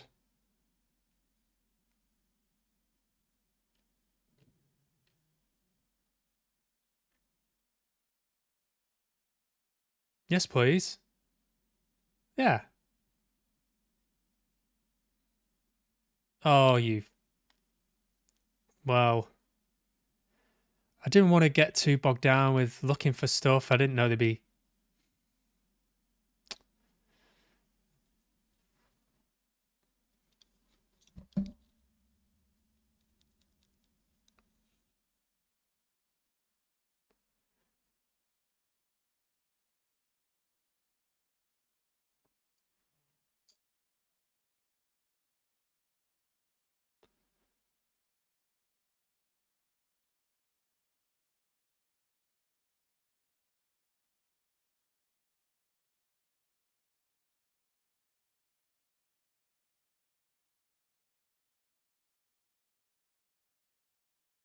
Didn't know I could get a weapon. Thought it was just stuff to look at. Damn.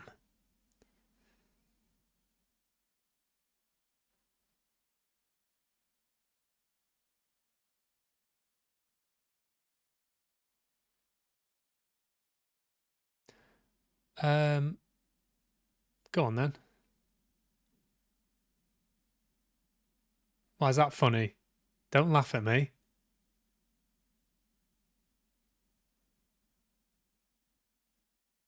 Go on then.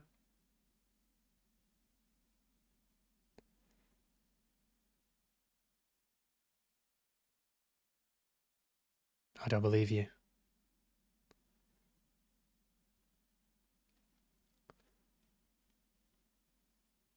Okay.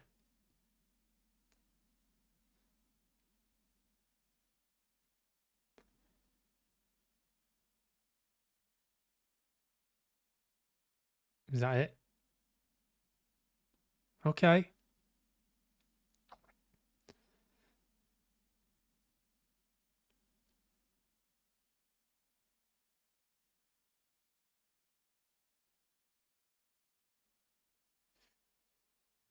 Something about the evil in yourself. Forgive the evil in yourself.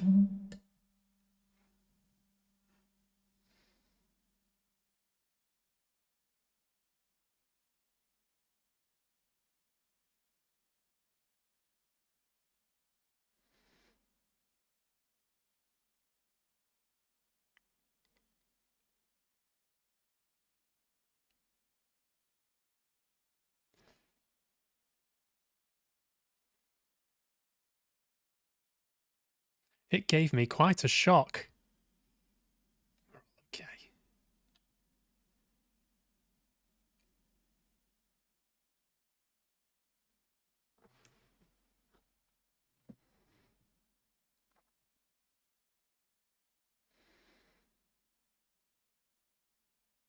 He's contemplating. Oh. Yes. No, now you're thinking, aren't you?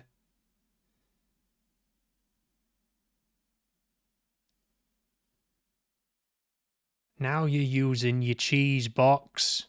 That's right.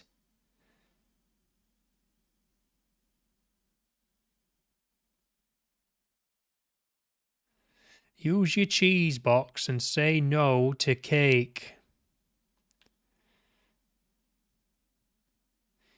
If someone offers you cake, throw it back in their face and tell them to fuck off.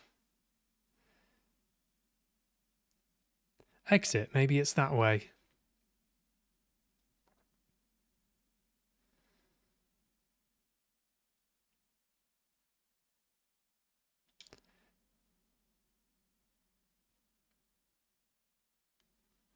So I'm not really sure what I'm supposed to be trying to solve here, but I'm sure the questions will present themselves in due course, like that fucking thing.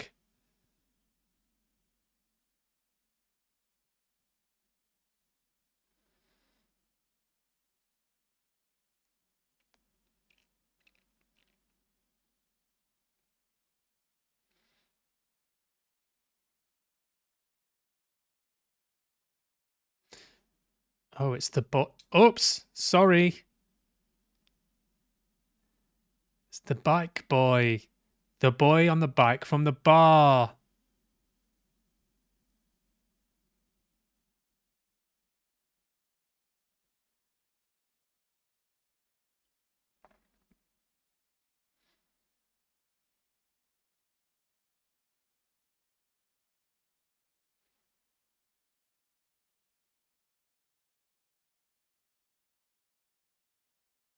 Mary.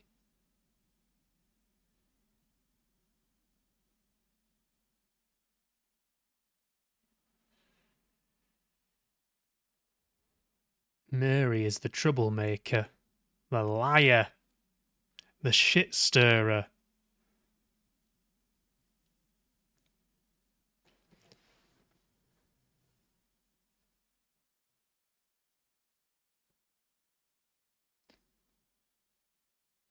I remember doing the Crucible at drama school, which was very invigorating. I played Hale, who was the vicar or priest, reverend, whatever. I've thoroughly enjoyed it.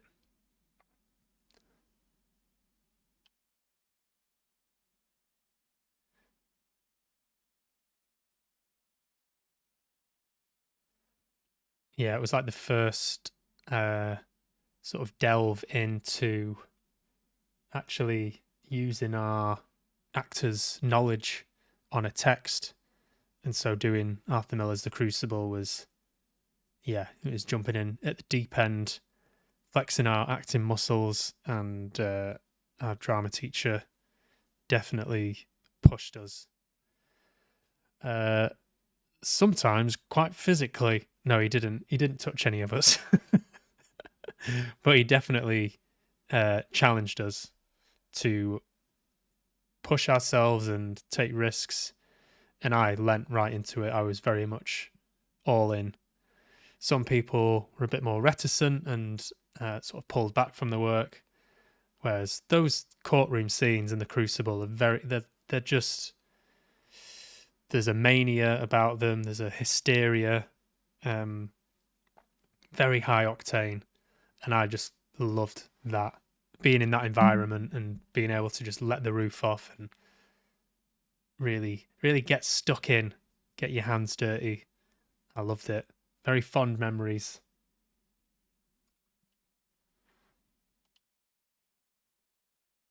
Anyway, not that close.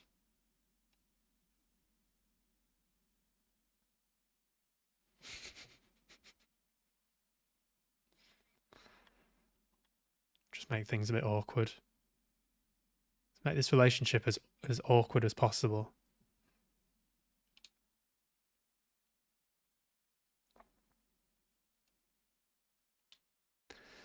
Let's go to the witch trial, please.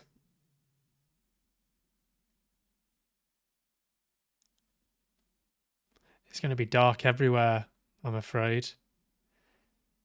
It's all going to be dark and it's all going to be creepy.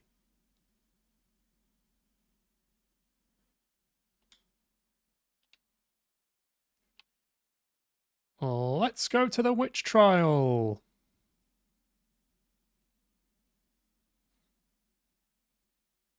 Yeah, I've got to say, I do miss. There's when you're in drama school, you rarely. I mean, it's rare that I'll get the chance to play that character again. Like, or when you play John Proctor, for example, from the Crucible, when you're like 21 years old, like that's never going to happen again. And equally, all of the other plays that you do are there for you to really cut your teeth on and apply the process that you've been working so hard on. This is serious now. Really being able to get stuck into work like that. There's only a few opportunities that I've had from that point. That's maybe, downplaying it a bit. I've had lots of challenging roles and things like that, but I suppose there's part of me from a nostalgic point of view that misses being in that environment, where you are constantly engaging with the work in that way. It's really, when you look back on it, you go, God, those were great times to sort of go, every day going to drama school and meeting the work and challenging yourself and discovering your edge. Yeah. Fond memories, very fond memories.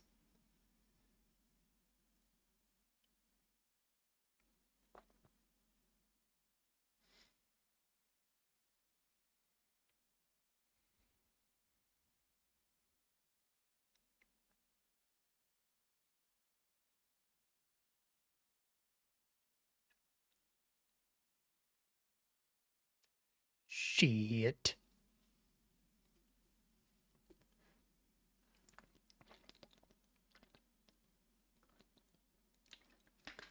We got no food. We got no jobs. Our pets' heads are falling off.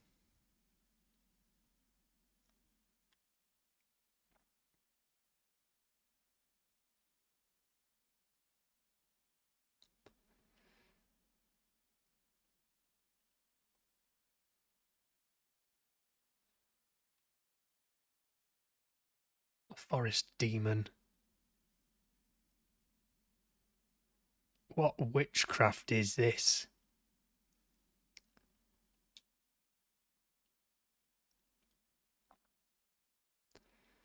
This stone is believed to mark the burial place of the first person executed during the Little Hope witch trials. Aw, cute.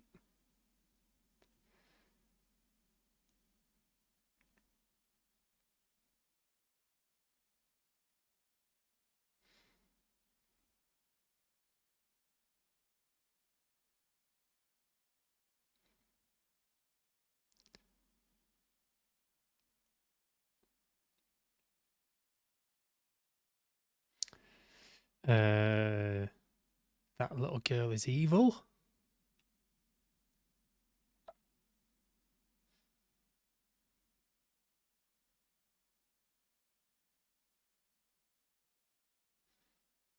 The plot thickens.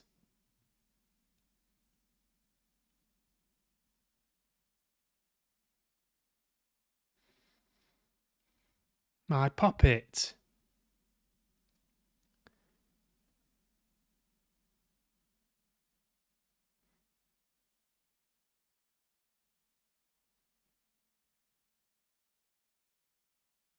That's her.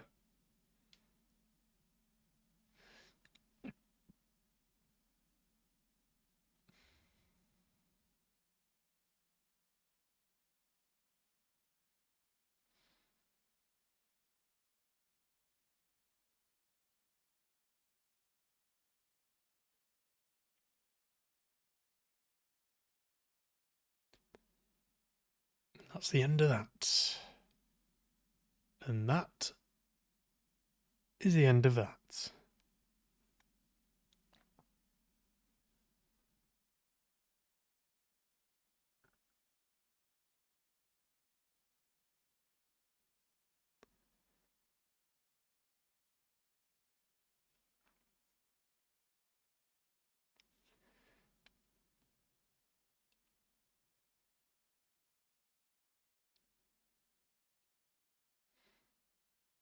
Hail to the bus driver, bus driver, bus driver. There she is.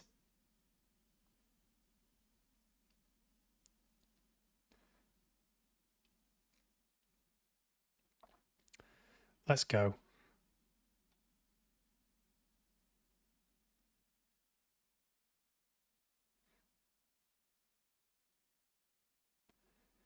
Also, though, there was... Yes.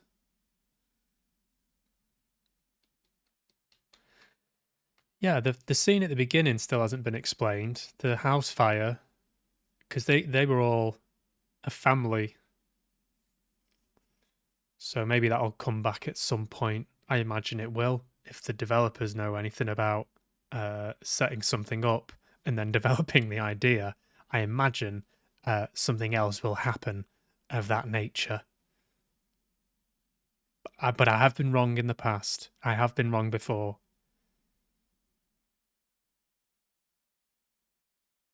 Fuck off, Crow.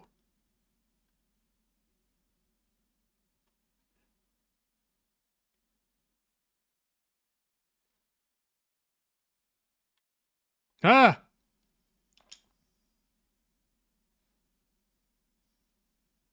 You again. It's her from the past. No!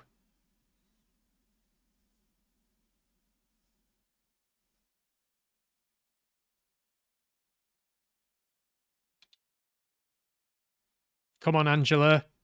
Try your hardest. Oh, shit. Shit, that's not good, is it?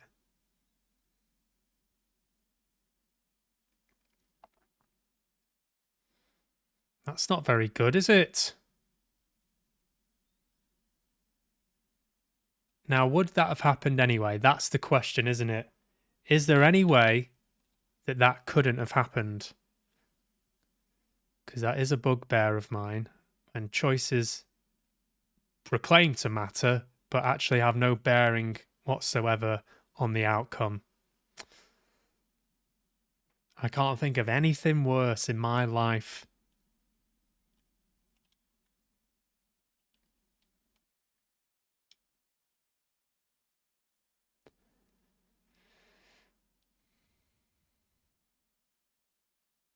Maybe go just a little bit faster.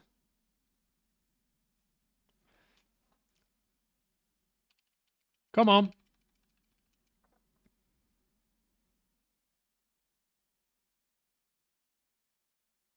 Who goes there?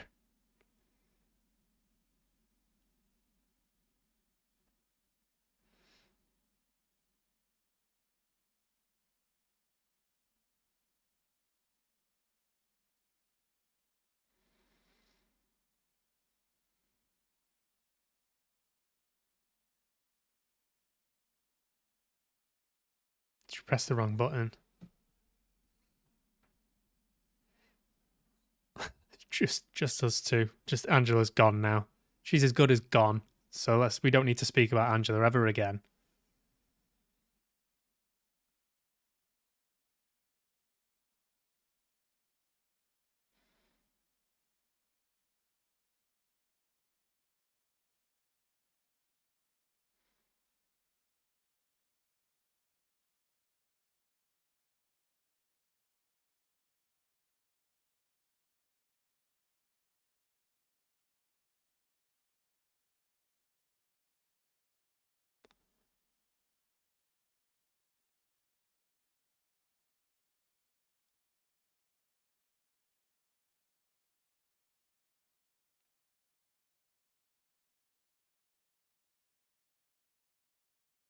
Who's that? Oh, they're just figures.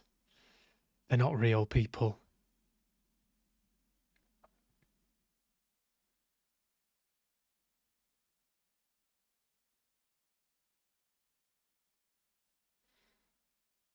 Yeah. Okay, mate. Of course you will. Of course you will. Can rely on you.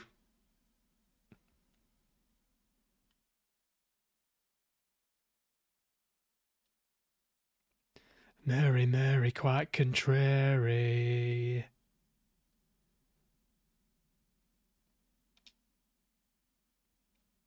Oh, lovely.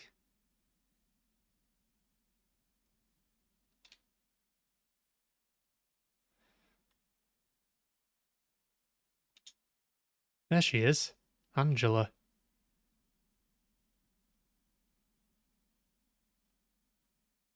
Amy. Can I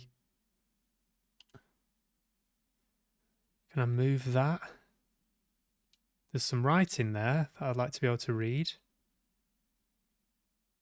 Amy was accused of witchcraft by the girl Mary Milton, who claimed she saw her fly on a twig of willow.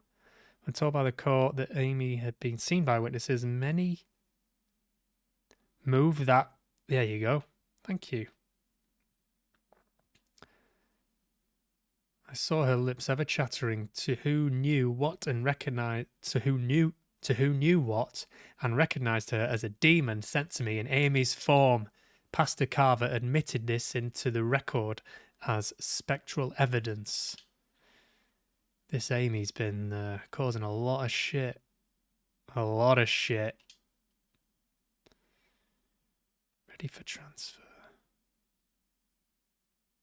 Ah, okay. I, Mary Milton, okay, I can read it, thank you. All right, shush, please. I'm trying to read it myself. Confess the truth of the wickedness I have witnessed. Before the Sabbath day, Mistress Amy did, by the ash tree, commune with Black Samuel, a spirit in the form of a dog that spoke with the voice of a man. Then she spun 3 times around and agreed to serve the spirit and deliver the children of the village to it. Then she made a poppet and placed a spell upon it to curse those who would oppose her.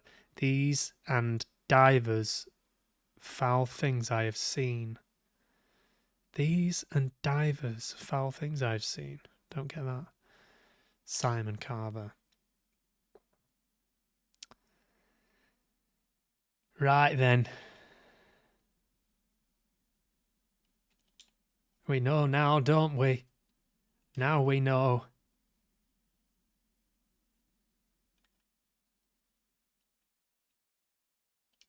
That's the puppet.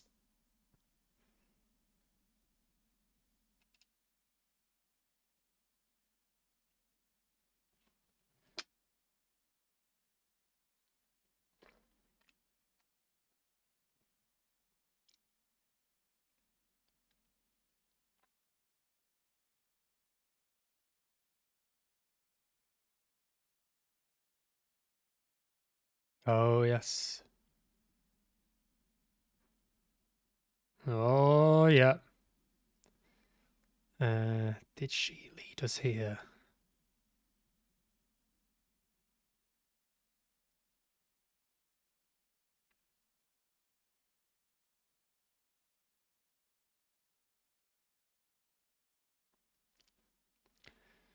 What the fuck, Richard?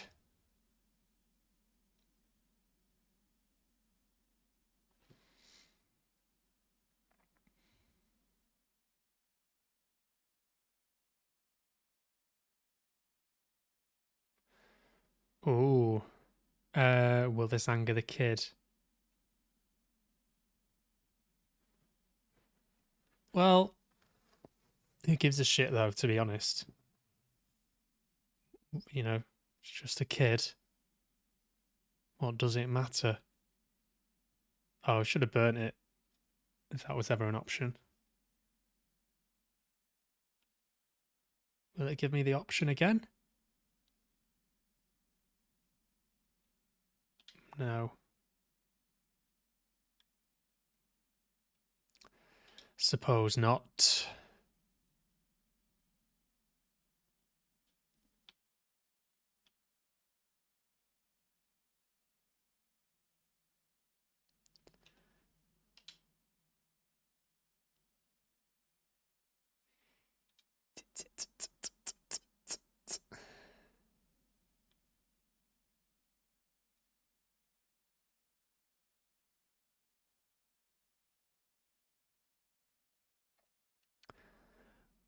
That doesn't make sense, does it? Why would they cover the window up like that?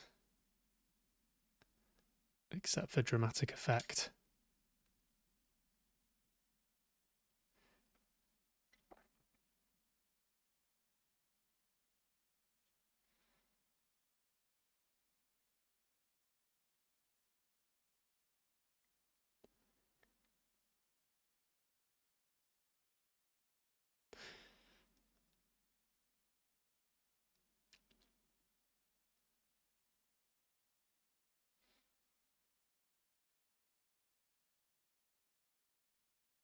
Hmm. Hmm. Right, I'm going to leave it here, I think. First, I need to check that it's going to be saved.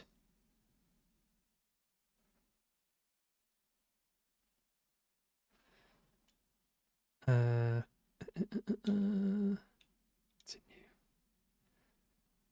Yeah, I'm not sure what the autosave deal is with this game.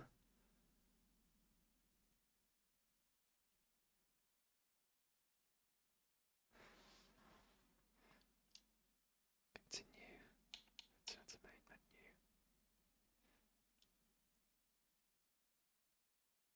I would imagine